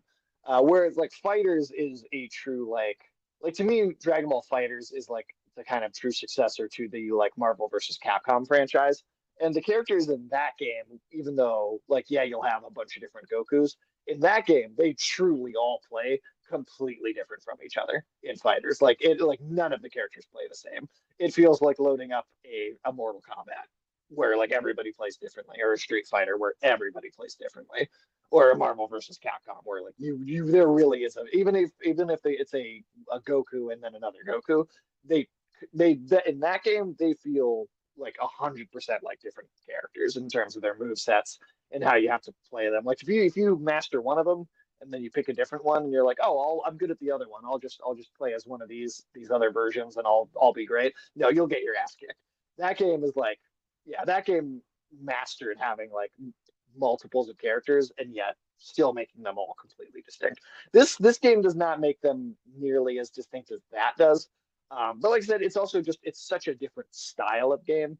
Um, with a a 3D arena fighter like this, there is more sameness to certain ways the characters move or certain how you execute certain attacks. But I'd say where this does manage to successfully differentiate better than like Budokai Tenkaichi 1, 2, or 3 is the way in which you have to position yourself for your attacks to be successful. I think that's kind of the key difference. So, one character you'll have an ultimate attack that's like a energy beam type thing, but it's interruptible unless you hit them or unless you kind of knock them to the side and then do it while they're moving. And then another character's energy beam attack is maybe going to be a successful hit from further away. Or, there's kind of those small differences. Now, again, those do repeat still. These characters definitely don't feel as different as they do in like fighters. But I still think that it's as far as like an evolution of the previous games within the same series, I think this has done the best job of making them different. Okay. Very nice. Yeah. And this is getting decent scores kind of around there. For Dragon Ball Sparking Zero there. What would you say is the weakest element of the game? I think it's probably like I was mentioning. I think there's a lot of kind of story presentation that's just not like the greatest. There's a lot of like slideshow stuff and just like, oh, let me read these text box instead of the characters being voiced at all times or having like a cutscene to show things happening a lot. You think they do it Um, to like save money, something like that? Save money, kind of release the game faster. it could be that. I think it also is probably just that they've done how many Dragon Ball games that have shown the story already, and I think part of it might just be that it might just be a matter of like, well, why spend money on that when people have seen it 8 million times, and we could put money in having more characters or having the graphics look better, or So like I think it's an understandable weak point, but a weak point nonetheless. And then I also do think that the stage selection could be a lot stronger. I think there's only I mean, there's like 10 or so different stages, and they all have like nighttime, daytime, like evening variations or whatever, or like destroyed variations, like Namek. You have the actual Namek planet, and then you have like the on fire exploding version of the world from their Uh, final fight. Says here there's 12 stages. 12 stages. Okay. The So, base so I game mean, includes that's 12 stages. okay. Well, and that's still like a decent number of stages too, right? Like that's not necessarily small by most fighting game standards. But just looking back on again, just on the older games within this series, like Budokai Tenkaichi 3, I remember, like you have the weird jelly bean hell from the movie with Janemba. And there were a lot of just other environments I remember from those games. Like I just remember the stage selection having a bunch of very weird, distinct spots. And maybe it's smaller than I remember too. Budokai I don't know. Maybe I'm Tenkaichi mistaken. 3 that had 20 stages, Yeah, 20 battle stages. 20 stages. Okay, so that's for a game that came out in 2007, it had an additional 8 stages compared to this one. And then, like I said, I think that'll probably be DLC in the future. They'll probably add stuff to that to make that work better. But as of right now, I get that's maybe one point of disappointment that I was like, oh, it'd just be nice to have more environments to run around in, because like them just doing like once you've totally finished with the story, um, and I'm not like the biggest online player, like I've mentioned many times on here on the show. So like for me, I'm gonna be playing like friends on split screen mode, sitting next to me on the couch. Not so much going online playing other people because I can win against all my friends. um, no, but also just I think having those stages, it just keeps the game fresher for longer. The more stages you can have, it gives you something different to look at more frequently. So Yeah. that I'd say, yeah, story presentation and kind of stage level environments are probably the weakest points. Okay.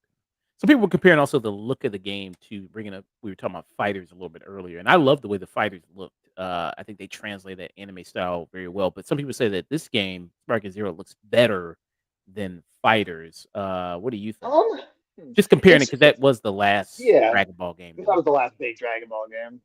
They're it's interesting. I think they're going for slightly different styles.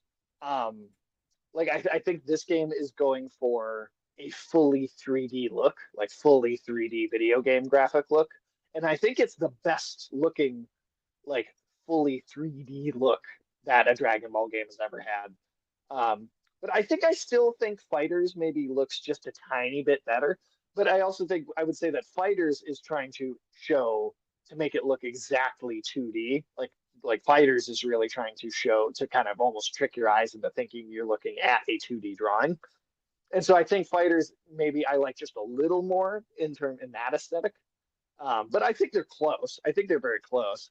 I guess it's just a matter of do you prefer one that really kind of replicates a almost hand-drawn style and one that leans into being a 3D video game graphic style. So this video, it shows kind of back to back. It's showing the moves from Fighters and the moves from Sparking Zero there. Yeah, so this is the one from Fighters, and then this is the one from Sparking Zero. So it's pretty similar. It's very Yeah, similar. it's close. I think yeah, I think Sparking Zero just or I mean I think Fighters just it looks a little more like it's actually hand drawn.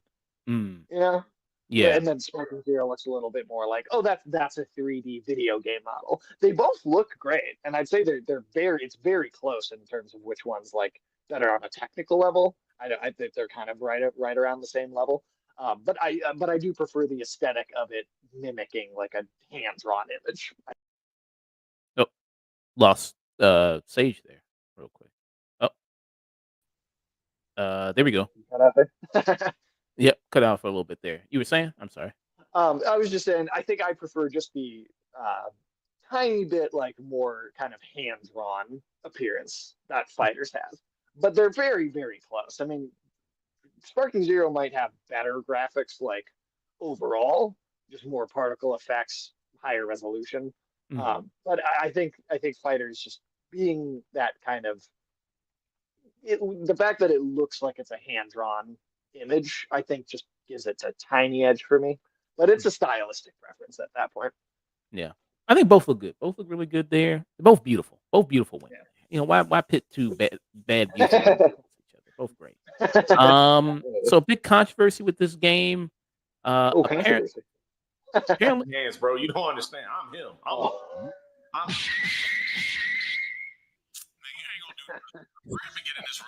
apparently, yeah. One sec. that's been much talked about this game. Some people said it's too hard, it's too difficult. Yeah. What's your My opinion bad, man. there on it? People need to get good, man. Get good. I'm sorry. I didn't think that was even a little bit difficult. That grade 8 Vegeta fight. I cleared that on the first try. I didn't understand what. Here's the thing. I think people are. I think there's a disconnect where I think a lot of people are rushing past the tutorial because they're like, "Oh, this isn't a complicated game. I know how to play this. Skip the tutorial. I don't need to. I don't need to spend time practicing. Take a second, play the tutorial. I think if you do that, I think you'll be fine. I think a lot of people are just rushing into it because if they're hyped up, they want to play the game. They don't want to sit there and play like a slow paced tutorial. They want to get into the game and play like a real match, play the story, you know? Um, and I think it's people's antsiness to get right into it that I think is probably having that effect. There's guides and everything. Yeah. Yeah, I just, yeah, I didn't think it was that hard. I really didn't. Yeah.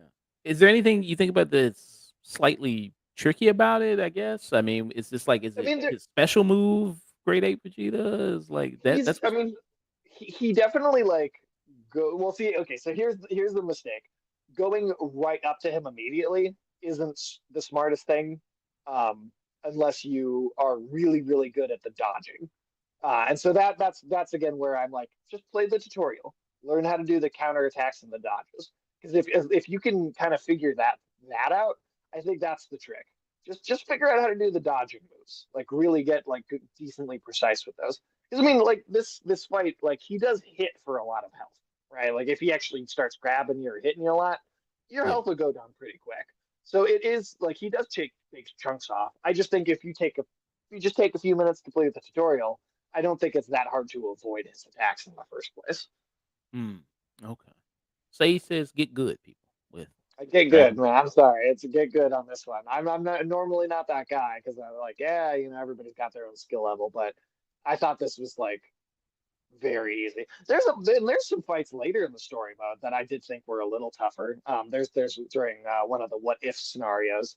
There's a fight where you have to fight like 5 or 6 characters in a single fight, and you don't get your health back in between. That could be a little tricky. Um, and then like some of the Goku Black and like Zamasu fights from like the super parts of the story. Some of those I thought were a little tricky because I don't know those characters again they just hit for a lot of health, and you do have to fight like multiple enemies in a row without getting your health back. And sometimes that could be that those parts can be a little tricky, but yeah, I don't know. I thought that Great Ape Vegeta fight that practically felt like it was still part of the tutorial baby mode. Damn. So yeah. And you can adjust the difficulty on it, right? You can go. Yeah, you What's can the do highest? it. Yeah, what's the highest? I think it's just an easy normal hard. Okay. No, like Super Saiyan or anything like they don't title it. No Dragon Ball stuff like that. Or I don't think so. I'll double check, but I'm pretty sure it was just your basic stuff. okay. Yeah. So very hard, normal, easy, very easy, kind of like that. Yeah. Yeah, difficulty, weak, normal, strong, or super. Okay. So All right. there's a very hard, but that doesn't go any higher than that. Okay. Have you? What did you play it on? I just played on standard, just normal. Okay. Would you go back to Super? I think I would, especially after playing a lot of it. I would totally bump up the difficulty and go back. Maybe if I bump the difficulty, then I'll see what people are talking about with that fight. Yeah. And you said you didn't really play too much of the online mode. They're playing against other people, so there it I, is. I jumped into it a little bit just so I could talk about like as far as functionality. Connectivity is pretty good. It didn't take me more than like 2 minutes usually to find a match. Like I said, I didn't play a ton of online. That's just usually not my style of thing. But I wanted to at least get a sense of like whether it worked or not. Um, but you know, it seems really functional. It seems like the connectivity works really well. I wasn't running into issues where like sometimes games with online modes will launch and you'll sit in like a lobby forever waiting for a match to connect and it just never does. But I heard a lot. There was an issue with a lot of people rage quitting. A lot of people rage quitting. a lot of people are. So I've seen a lot of that. And it's funny because it's people that are playing as like Super Saiyan 4 Gogeta or Ultra Instinct Goku, and they're picking like the within the story the most powerful possible characters. And then as soon as they start to get their ass handed to them because they haven't actually learned how to play the game, they just rage quit the second that anyone that's actually like knows what they're doing starts beating their ass. And Yeah, it's honestly pretty funny. yeah, like just a bunch of people rage quitting, I guess, on this game. Which So I yeah, never understand. It's like take if I'm not that good at like any fighting games. I guarantee, like I might have been able to kick the story's ass, but I guarantee if I go play online, other players are gonna win. People are gonna total. I I've gone on every I try like every fighting game like a little bit online. I'm never that good at these, right? Just take your loss and accept it. It's okay. It's not the end of the world. Hey, You you can gotta handle lose. that burner, You man. can lose a fight. What the fuck? Fuck!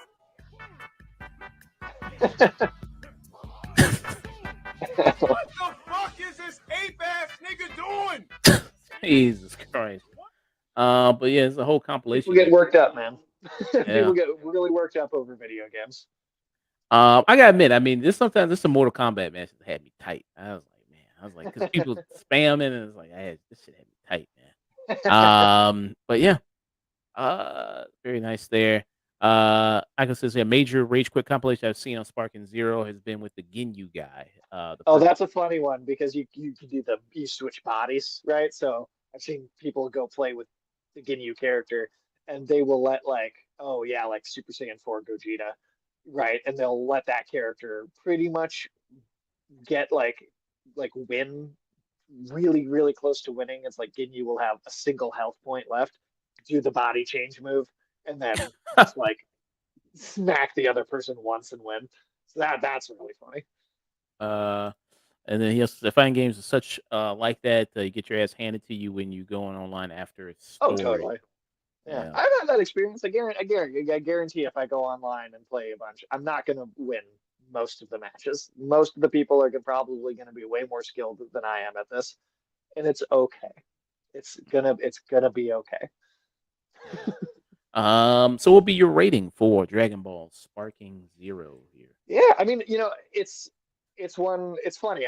Not being a fan of the anime, but being a fan of the games, I I I still have a lot of nostalgia for the older games, and that kind of feeds into how much I enjoy this because it is like a blast from the past to the old Tenkaichi games. Um, I'd give this like I think I'd say like a low peak because there are enough negatives, and I think it's like the style of game that isn't going to necessarily click for everybody. Um, and there are a couple negatives like story presentation and the stage. Maybe there not being as many stages as I wish there was. But just in terms of sheer fun, performance, the mechanics, the graphics, the visual flair of it all, and then just having this just blast from the past fun to sit down and mess around with. So I give it like a low peak. So um, yeah, I'd say after I'd say a low peak is like an 8 out of 10. Yeah. So yeah, 7.5, 8 out of 10. Yeah, I'd say I'm right around there. I think that's a fitting score for it. It's not going to be like, it's not going to overtake Silent Hill or Black Myth Wukong like Game of the Year or anything like that. But it'll probably be on my top 10 list. Like maybe it'll be number 10, but it'll get right around there. Mm, okay. So a low peak for Dragon Ball Sparking Zero. So that's about like like say you said, like 7.5, 8 out of 10 there, about around that territory. Yeah. So it's out right now. People can check it out there. Yeah. Would you say people pay full price, or would you say wait a little bit, or? Um, I mean, for me, it was totally worth full price. But again, I have a certain amount of nostalgia for the older games, so that feeding into it, it's giving me this kind of extra boost in how much I'm enjoying it. If you've never played like one of these before, if you're not familiar with the style, or maybe you don't know that you're into this specific style of game, I could say maybe wait for a little bit of a price drop. Because these games they are expensive, and especially like there's like editions of this like that come with like the season pass that are like $100 or whatever. And I'd say you could wait till there's a drop in sale. I'm sure like the holiday season will kick in and there'll be some sales on like the PlayStation Store. So yeah, I'd say if you're like a huge fan of Dragon Ball and you know these games, I'd say it's worth it. But if you're like a more casual fan, or maybe you're not familiar with the style, I'd wait for a sale. Okay. Yeah. $70 full price there. Like most games are nowadays there. People can pick it up. And there is no crossplay with this. Fridays had crossplay, and there's no crossplay in this. Yeah, that is one unfortunate thing. That would be nice to add. Maybe in the future at some point they'll add that in. But it does have offline split screen, which a lot of games don't have anymore. So that's really nice. Hmm, okay. So yeah. What do you think is gonna sell more, this or Call of Duty Black Ops? Uh, well, this actually was selling more pre-orders than Call of Duty Black Ops for at least for a little bit. I don't know about full release sales, like actual release sales, but there was at least a little while when I saw that the pre-order sales were higher for this. So I don't Mm. know. Let's see I here. My instinct would be to say Call of Duty like right away every time because it's Call of Duty, but I was surprised when I saw those pre-order numbers. This is from 6 days ago here. Uh, and says Dragon Ball Sparking Zero sold over 3 million copies globally in its first 24 hours. Damn. It Okay, that's saw pretty good. over 90,000 concurrent players on Steam during its early access period, ballooning to 122,554 following its full release. DLC packs will add new fighters to the game's roster in the near future. So yeah, that's where it's at right now. So yeah, Wow. Okay. That's better than I would have expected, honestly. yeah. Let me see what Call of Duty Black Ops 6 is projected to sell there. I wonder what that's projected to sell. I wonder. But 0 copies in my house. it's going wood platinum in your house, huh? It's completely nickel there. All right. Let me see what the projected here. Hmm. I don't really see anything at the moment of sales here, but yeah, projected. But yeah, good review there, Sage. Thank you so much for that review of Dragon Ball Sparking Zero. There, you gave it a low P. Very nice. Yeah, I might pick it up myself there. Holidays coming around there. Bring out those memories. It does make me want to pick up Fighters again, but they've made so many changes to Fighters. It's like Mm, a brand new game almost there with it. I wonder how I many have to people. relearn it. Yeah, I wonder how many people still playing Fighters actually. Yeah, it's a good question. I haven't touched it in a while. I mean, mechanically, that game is amazing. I mean, it's so well put together. Like I always say, it is the sequel to Marvel versus Capcom 2 that I don't think we ever actually got with the Marvel versus Capcom games. Um, and yeah, I was in love with that when it came out. Yeah. And if you want to send me a clip, Aku, yeah, you just got to send it to me. You can send it to me on Twitter if you have a Twitter there. Afternoon Tune. I'll play a clip there from Sparking Zero if you want me to. Just send it to my Twitter and I'll be able to play it on stream there because I do have it set up on the Twitch chat. If people put in links, that it'll time people out there if people do that. So yeah, you could do that. All right. I got this Xbox Showcase and then raid somebody after this. Meaning Portable still on. Machina Darling is on. A cat named Whitney's on right now. She's playing a Killing Floor right now. So good people that we can raid after this stream. Very nice there. All Very right. cool. All right. So let's check this out here. So Xbox Fall Partner Showcase 2024. Different news there, trailers, previews. It was only you said it was only for like 30 minutes there. They basically did this. Yeah, like 20, 30, maybe even only 25. It was not very long. And it's exactly what I'm always saying. Make your shows compact. Don't put a bunch of people talking and doing interviews in the middle of it. Make those a separate thing. Just show a trailer back to back and then move on. Yeah. So you gave some games you're kind of interested in to go through some of these. Subnautica 2. That's the first update. Do you care much about this? I've never played Subnautica, but I've had it recommended to me by a few different people that think I would like it a lot. I know it's kind of a eldritch kind of underwater exploration thing on like an alien planet. Um, I can't really tell you too much more than that, but I've had people tell me they think I would like it a lot.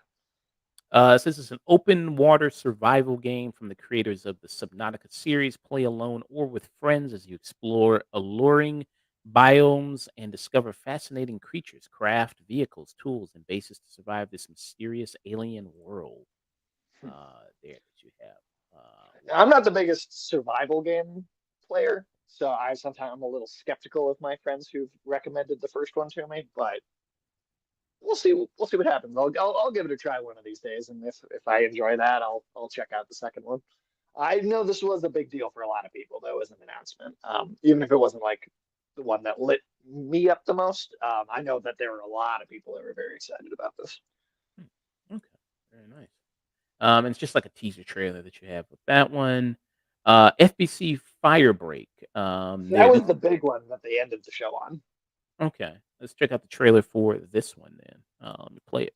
So this is the ninth game in the Remedy connected universe and a multiplayer spin-off of the Control game.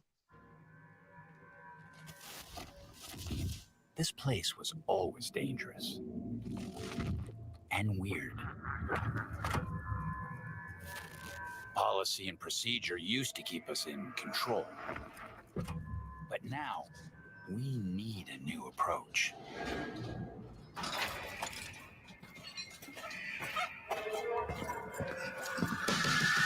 What is it, Ghostbusters from Wish right here? Or So to give you a little context, in the story of the game Control, this like eldritch resonance life form has like infected the headquarters of the Federal Bureau of Control. And you spend that game trying to kind of close off the dimension that they're coming in through, which you successfully do that by the end of that game. But at the end of that game, there's also a lot of these creatures still inside of the building. And in Alan Wake 2, which takes place in 2023, Control takes place in 2019. In Alan Wake 2, there are you interact with some Federal Bureau of Control agents, um, and they mention that headquarters is still dark, is what they say. So that means that the lockdown, keeping this eldritch sound wave locked inside the building, this problem has still not been dealt with like 6 years later. And so the idea of why they look so, you know, I mean, there's just like whatever random stuff that's glued to them, like armor made out of scrap. It's basically because the personnel at the Bureau has been fighting this infestation for like 6 straight years, closed off completely to the outside world with no reinforcements or replenishing of resources. Um, and so, like, Control is like a Metroidvania, almost superhero feeling action game. And this is a 3-player co-op like squad shooter where you're trying to deal with the remnants of this infestation. But that's why they look like that. Why they look so like almost like they have very little resources, because they do. They have almost nothing to fight back with at this point. Okay. And they said it's its own fully formed thing. Yeah. As well there, and they say this is coming soon to 2025, so no hard release date on this. Um, it's a 3-player co-op FPS there. So even though you're not a fan of FPSs, a little bit, you're going to be checking. I mean, I like some FPS games. Like I said, I really like Doom. I like Wolfenstein, Shadow Warrior. I like kind of there's an older style of first-person games that I'm a fan of, that have a little bit more of like the maze-like level design and stuff. I'd say specifically what I'm not a fan of is kind of the trend of first-person shooters that really I feel like got started in I'd say about kind of right around the early 2000s with stuff like Halo and Call of Duty, that really kind of created what I call like the corridor shooter, where you tend to be kind of moving in one direction mostly the whole time. And then I guess for me personally, I just find like the kind of the modern military setting just not as interesting. But you give me kind of this weird otherworldly creatures and something a little more creative, I could get into a first person shooter game that's that kind of style. The other big thing is a lot of people looking at this mistake it for like a live service game, Mhm. because it's got this online multiplayer aspect to it. But it's not. They've made a very specifically made a point to say this is not live service. This is a multiplayer shooter in more of an old school sense, something closer to like Left 4 Dead on like the Xbox 360, where like yes, there's online, but it's not live service. Like you're not signing in for bonuses every day. You're not missing things if you don't sign in every day. It's not like there's some like microtransaction heavy thing going on. Um, it's kind of an old school multiplayer game, something that we don't see a lot of anymore. And it'll also, knowing Remedy and kind of what Remedy does, uh, they really are going to pack this with like world building and lore and kind of story elements that, well, yes, this is not a Control sequel. There will be a Control 2, that comes after this, and this is its own game, but they will further the lore of their connected universe, with this title. And they've made kind of a statement about how they want to release something every year. Um, and so like Alan Wake 2 was 2023, Alan Wake 2's DLCs are this year, this will be next year. The Max Payne remake will most likely be 2026. So they've really got a system in place now with their stuff, and they pretty regular updates. But yeah, like I said, this is going to be the 9th game in their connected universe here. Yeah, like you said, all these kind of different plans, the shows, also movies that are going to be coming out from the Yeah. universe there. That's going to be a thing. So you also have that. You have Pirate Yakuza in Hawaii. Well, that's a fun. Yeah. That's Uh, a fun one. I've not really played the Yakuza games. I don't know a ton about how the story of that play. I mean, there's so many. There's like eight of them, nine of them, or something like that. And they're all very, very long, like RPGs. They're like 100 hours each or something like that. So I mean, it's one I'm not super familiar with, but I think fans of the franchise are very excited about it. I know that show is coming out this week. I don't know if you want to watch that Yakuza I show. mean, I'd be willing to give it a try. Yeah. Would you ever get that done? The back tattoo like that? Well, I don't have my entire back covered, but I've got like almost half of my back covered. Would you go all the way, get all the done right there? I actually plan to. Yeah. Okay. Yeah. And you, It'll be multiple different tattoos instead of just one big one, but yeah, I I don't know what actually you do plan on. I don't know what you call. You know what you would call that? I don't know. I don't know the name for that actually. Somebody's fill us in there. What you would kind of call that there. But yeah. So I've never played the Yakuza games before. I've seen the memes for it. Looks fun. I played like a little bit of there was a spin-off of the game franchise called Judgment that has like a different main character and it's kind of its own thing but like takes place in the same like city. And I played some of that one. And like I was enjoying it some, but I guess some like the social elements of it, like there's a lot of like, oh, you've got a cell phone and oh, you've got to like go on dates and like some of the sillier elements of it didn't totally work for me, as far as like the gameplay goes and stuff. But like I had fun, but it didn't feel like enough to really pull me in to make me want to play like the whole franchise or anything like that. But Hmm. maybe one of the other ones would. I don't know. I'd be willing to give them a try. This looks kind of the naval combat and this looks pretty good. That does Uh, look fun. That does look fun. yeah. And I mean, we haven't had pretty much what good naval combat since what Assassin's Creed Black Flag, something like that. Mhm. Yeah, you know what's funny is this game's probably is going to outsell Skull and Bones, which was Ubisoft's attempt at doing like a multiplayer kind of version of the Black Flag ship combat. Yeah, and that didn't. Yeah, and that had worse looking naval combat than a game that came out like almost a decade prior to it. So, Yeah, pretty uh, much. yeah, so I don't know. This looks kind of fun. Like some of the naval combat looks pretty good here. Mm. Yeah. Turned into Jimi Hendrix there. Okay, all right, all right. It looks pretty fun. I This mean, it looks pretty, trailer is pretty entertaining, I have to say. yeah, this looks pretty fun. Actually, I don't know. Maybe I'll buy my first Yakuza game here. This actually looks pretty interesting. So yeah, Yakuza, Pirate Yakuza, February 21st, 2025. What you know what's actually even funnier about that game is there was a leak about it like 6 months ago, and somebody like described what the game was like pretty much verbatim, and no one believed them. Everybody was like, "Ah, that's not happening. That's the series would never just have a pirate game all of a sudden. You're making this up." No one believed that this was like that the leak was real. And then when the trailer came out, it was like, "Oh, okay, that was 100% accurate." Mm, yeah, people thought he was just fucked up or something like that. He was Yeah, drunk or people something. thought he was just making it up. There's no way that they would make a game about pirates in Hawaii. You're stupid. This is ridiculous. Nope, that's exactly what happened. And that's a character from, I guess, a fan favorite character from the Yakuza series, who's going to Like be a in there. spin-off with him. Yeah, so I don't know why he is a pirate. I don't know. I guess you have to watch I it. think he's got amnesia, so like got hit in the head and doesn't know who he is, and he's like, "I'm gonna be a pirate in Hawaii." Yeah, okay, I'm down for that. Yeah. Phasmophobia is coming to console soon. A viral co-op horror game has been a hit on PC and it's getting a very timely release for those on Xbox and PlayStation 5, October 29th. This seems like your type of thing here. Let's look at the trailer It's for it. yeah, it's an interesting one. I mean, it's very much an online multiplayer thing. Very spooky.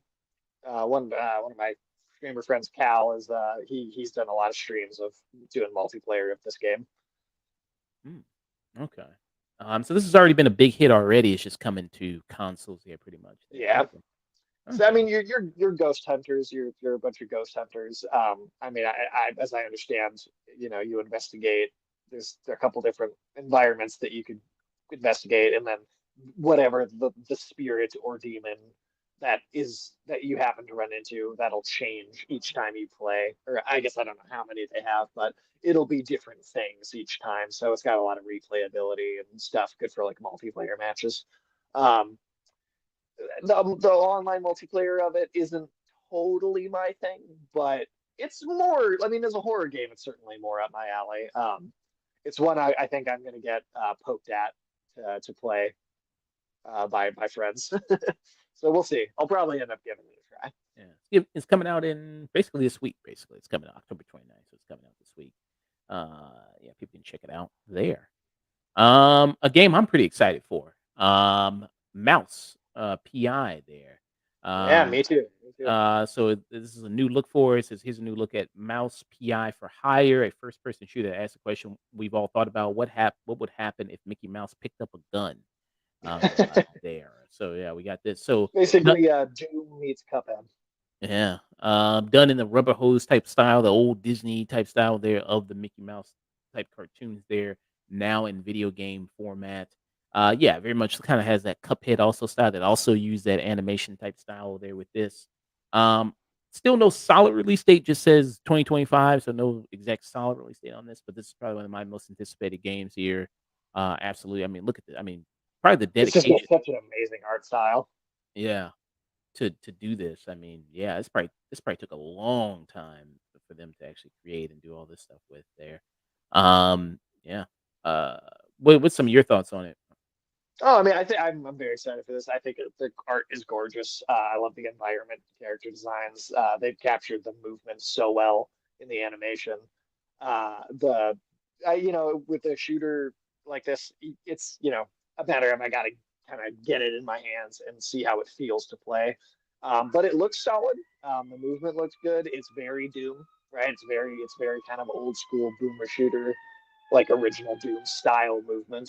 And I really, really like that type of game. So, like I said, I do like first person shooters. I am a fan of the genre. I just don't love like kind of the modern military shooters so much. But you give me something like this, I am all in. Yeah, I'm really looking forward to this. 2025, it's coming there. So I'll be heavily anticipating the release date for this. What do you think the price is going to be? Probably like $40. I could see like anywhere between 30, 40, Yeah. probably something like that. Because it is an indie game. It is definitely an indie game. It's not like a huge AAA release. So, I mean, it could even be 20 potentially, just based on kind of what the pricing of indie games tends to be. So, I guess anywhere between 20 and 40. Okay. We got a game from the Bloober team. Bloober team, they just came out with a big hit right now, Silent Hill Yeah, 2. Getting rave reviews, selling really well there. I think it's the fastest selling Silent Hill of all time there. it is. Yeah. Might even win Game of the Year possibly. It's tough competition. Astrobot. Yeah, there's a lot of good stuff this year. So it might be, but it's going to be definitely up there, I think, for a lot of people there. Yeah, totally recommend Silent Hill 2 remake. Yeah, as Oh does yeah, here. yeah, it's amazing. We just did a review for it last week. Or was that the week before?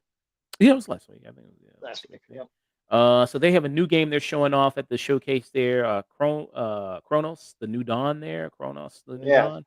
What do And you think? well, this will be their first game, obviously post Silent Hill 2. And they so Bloober Team's an interesting studio. I mean, like a lot of people were very skeptical that they were going to pull off the Silent Hill 2 remake. I was excited the whole time ever since they first announced it. I kind of saw them as an underdog. I was really hopeful they'd nail it, and I had a lot of confidence that they would, and that totally paid off, and we got a really amazing game out of it. And this seems to be kind of, hey, we proved that we could remake a game that people already loved and do it justice. This is them going, all right, now we want to show people what are capable of totally on our own. And this is going to be like third person survival horror. They show a little bit of gameplay at the end of the trailer, even too, just kind of give you a little bit of a feel of what it actually looks like in game. And before Silent Hill 2, Bloober Team had made a lot of like kind of first person kind of walking simulator type games that didn't have any combat. And so Silent Hill 2 was like a huge upgrade for them in terms of like what kind of game they're capable of, like putting out something that feels truly AAA. And so this is, I think, a really exciting avenue because not only is it a new horror IP, which is just awesome to see. Um, I love that it's got almost some more Dead Spacey sci-fi kind of vibes going on here. That almost looks like something out of The Thing, like body shape of that creature there. Um, You but know, the also they've creature learned how to do kind of what's that? reminds me of that creature from what Oh, was that movie? Split. Yeah, Split with Adrian Yeah, I Brody. could totally. Yeah, I totally. That, especially that shot of it right there, that with the tail and everything. Yeah, very similar. Um, and then, but yeah, so they clearly they learned a lot in the process of making Silent Hill 2. And I can't wait. I think Dang. they've earned a lot of goodwill. They can kind of experiment and try some new stuff here. And after how good that was, I'm totally game to see whatever they want to do. Um, I my only hope is that they totally get to try and do this brand new stuff and totally do, totally original, their own ideas. But I just also hope that they Damn, he get gonna to kill do, this old they woman or a also game of chess? Damn, he gonna kill damn. Sore loser, huh? um but I also really hope that they do Silent Hill 1 and 3 at least remakes of those two games because I think those also deserve that same treatment the two got. Um, so we'll see what happens. But I mean, I think this looks really cool. I really like the sci-fi horror element of it. I mean, Dead Space, I also am a really big fan of Dead Space. That got the remake last year. That was also an amazing game. And I feel like between Silent Hill, Resident Evil, more than not of kind of the big horror franchises are definitely more Earth set, more set on Earth, more dealing with like a not like, I mean, Silent Hill 2 is very original, right? The creatures are not zombies, but there's just a more earthly, classically supernatural setting. And so it's just cool to see more sci-fi horror. I think that's a really nice thing. All right. Yeah, so with this game here, it says during the trailer, one moment features individual kitted out in astronaut gear exploring a dilapidated house there overrun by monsters. It says, and the next, they're playing an increasingly bloody game of chess with a sweet old lady who is definitely hiding a secret there. But I wonder if she is that creature, and the chess game is supposed to be like almost him failing to like save her from turning into that monster. I don't know. I could be reading into it too much, but yeah, the really description doesn't give much of what the game is about here, like the story or anything like that. Let me see if I can find anything on it here as it well. does list it as a 2025 game though. So Yeah, 2025 is no hard release date. Just kind of a lot of these have no hard release date. Just kind of 2025 there. Blooper Team also says it's done making shitty games. It says I did see that. I did see that. Like I said, a lot of people were skeptical about the Silent Hill 2 remake because a lot of their games in the past, I think what they've always done really good with like environments and kind of atmosphere. Um, but they didn't really have any combat in most of their games or at all really until now. And then sometimes the storytelling in their games could be a little eh. It wasn't the greatest. So it's kind of like hey, you proved you could remake a game that already had a great story. Now this game, I feel like, will be like the true test of can you tell a great original story? so. It says the developer describes the game as a twisted time travel story set in an unforgiving post-apocalyptic future. It's a third-person survival horror title that looks to have plenty of action. This is a far cry from the type of psychological horror games the studio cut its teeth on, like the Layers of Fear series. We spoke to Bloober Team last year, and we're told it was moving away from psychological horror. And well, here's the proof. So yeah, very much kind of Dead Space type vibes here. BioShock, like the characters kind of built like a Big Daddy there. Yeah, So yeah, big dive into it. mm, so yeah, I'll see that. Next one is one Animal Well. There, right there. Oh, yeah. So this is one I haven't played myself. Tim over on my show. He got really into this. It's a very popular Metroidvania that came out earlier this year. And I think this is either this is just the Xbox release or it's like a DLC expansion for the game. Um, like I said, I haven't played this myself, but I've heard a lot about it. People seem to really love it. It's a very seems to be a very well done Metroidvania game. Very high quality, lots of puzzles, lots of good exploration, kind of old school kind of art style to it. Like I said, I've heard nothing but good things, but I also, not having played for myself, I don't know a ton about it. But Hmm. Okay. Yeah. Classic Metroidvania type game right there. yeah. Animal Well. People could probably check out. And it's available today, so it got released when the show came out. So if you want to check it out, Okay. you can do So that. yeah, that was basically just the game had already been out on the PlayStation and PC for a while, and this was just it coming out on the Xbox platform. This one has no trailer. It's called Blind Fire. It says it's designed around limited light and visibility. It's an interesting Oh concept. yeah, I did see a little trailer that during the show for that, but Let me I don't see. know, that one. It seemed kind of interesting, but it also kind of more of an online shooter type thing. So again, for me personally, maybe not the most appealing thing in the world, but it did at least seem to have some interesting visuals. Hmm. Let me see if I can see some footage of it here. Okay, let's check it out right here.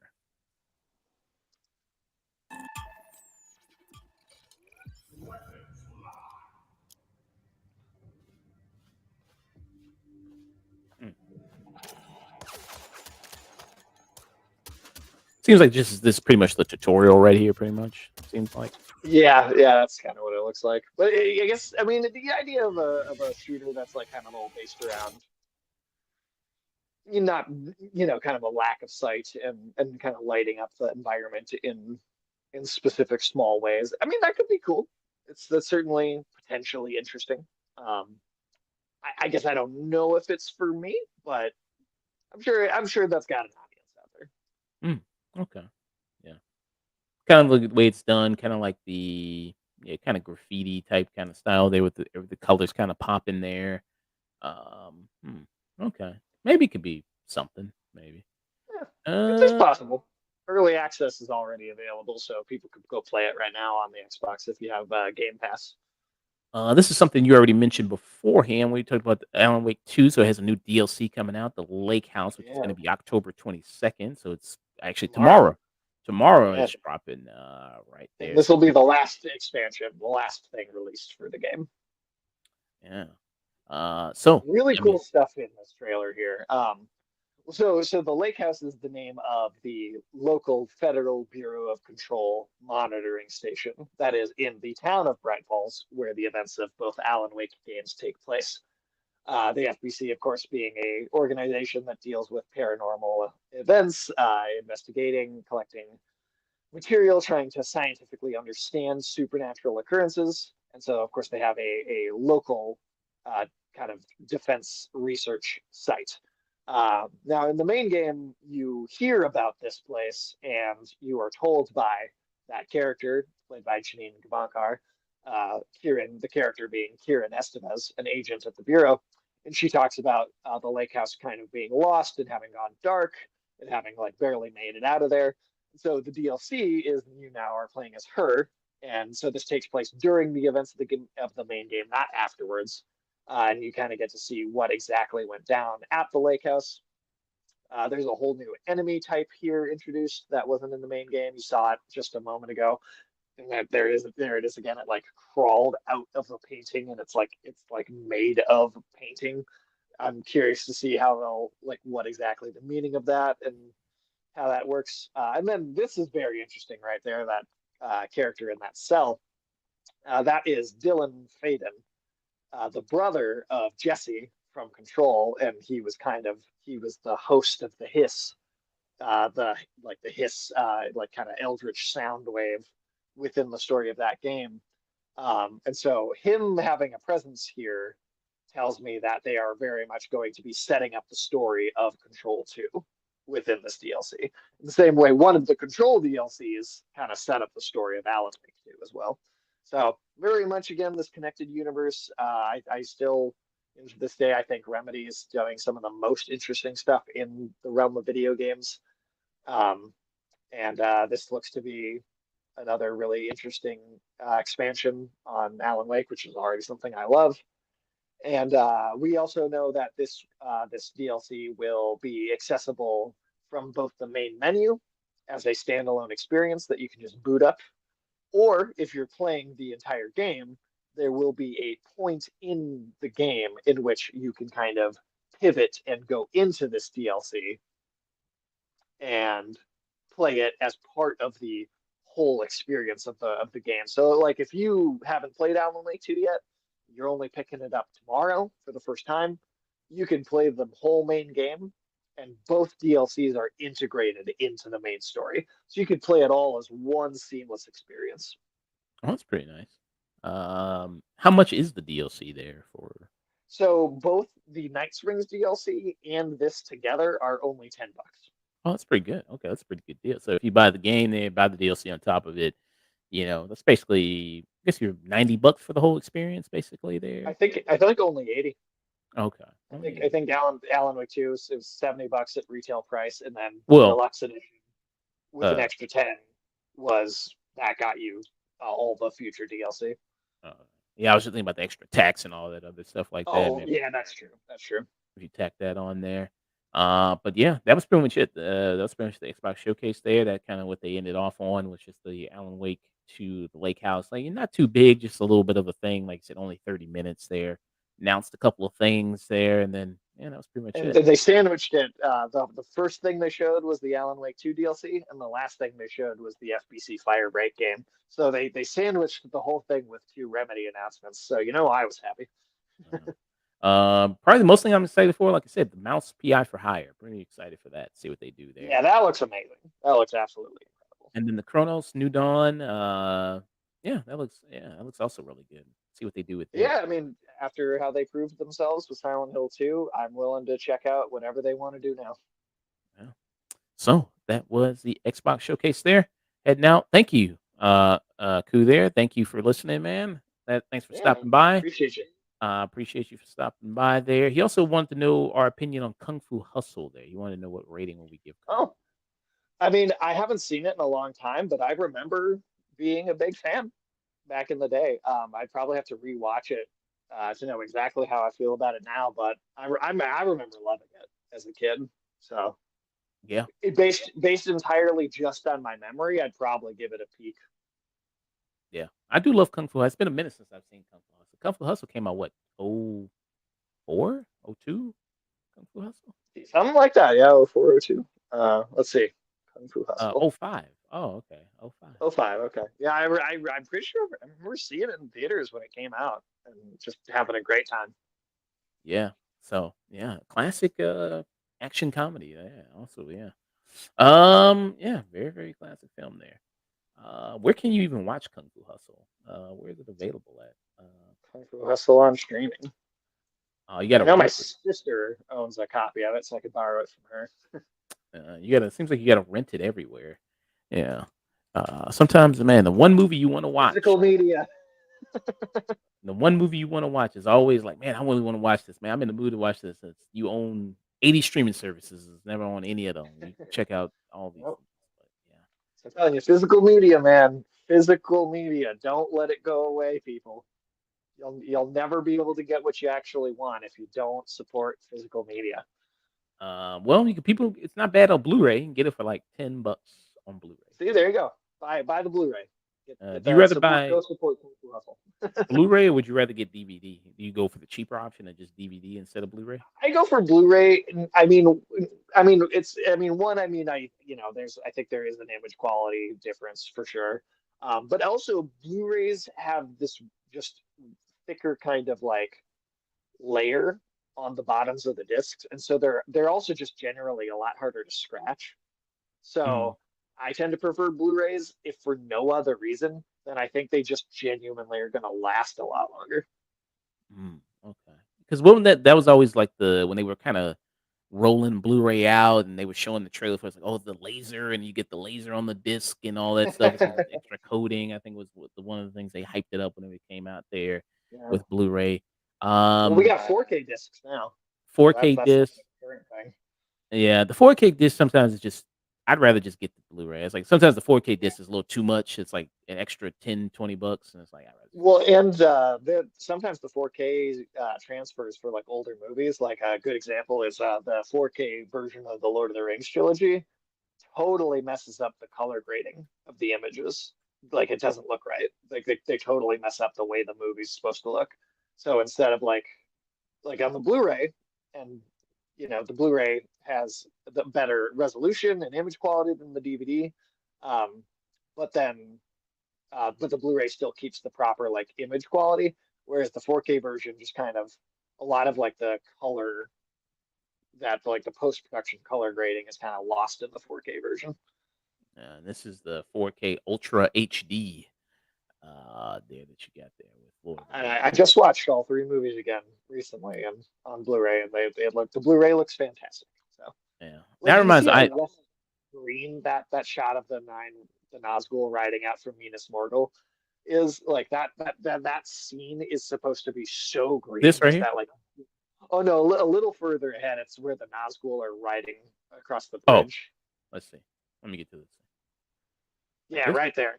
Yeah, that scene is like overwhelmingly like way more green. Like the crazy there's like light coming up off the sky, like off out of the like castle in the background, and it's like this way brighter. It's much more intense and vibrant color wise, and I feel like they lose some of that in the 4K for whatever they did in the transfer. It just feels like it loses some of the look of it. Mm, okay. Yeah. I know I got to do Rings of Power season 2. I know that finished. I'm gonna watch that. I'm gonna watch it. I have watched it. I have watched it. Yeah. So I am gonna do a review for that. Seems Well, I mean, I'll be there. I did see the whole thing, so yeah. So I know I gotta do that. So yeah. Reminds me. So upcoming streams there. I am gonna be doing a stream Friday. Dust can hopefully join me there. We're gonna be doing The Apprentice. We're gonna be doing Woman of the Hour. We're gonna be doing Venom: The Last Dance. We're gonna be doing Your Monster. And maybe if I can see it, We Live in Time, which is the Andrew Garfield Florence Pugh movie. So a lot of okay. movies gotta watch there. So yeah, that's what we got upcoming stream wise there. I'm gonna be heading out here, raiding somebody. Cat named Whitney, she's on right now. She's playing a horror game, Killing Floor there. Go ahead, rate her. Sage, one more time. Where can people find you? What you got going on? Coming up next, man. Yeah. Yeah, you can find me over at Rated M for Immaturity on Twitch, YouTube, and Twitter. We stream every Tuesday, 2 p.m. Central Standard Time on Twitch. Right now we're doing Silent Hill 2. Every Saturday night at about 10:30 Central Standard Time, which currently playing the game Blasphemous. You can see us over on YouTube where we got VODs of all our streams. You can see the backlog of everything we've done since we started the whole thing.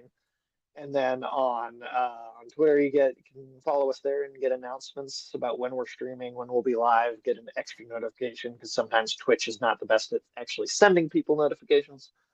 And then also on Twitch, we are getting pretty close to 500 follows at this point, which is pretty cool. Yeah, so get everybody to get them to 500. That'd be awesome to get you there. This is also your YouTube there. Get you to 100 over there in YouTube. That'll be a next milestone over there. Oh yeah, Rated M for quarter Immaturity. of the way there.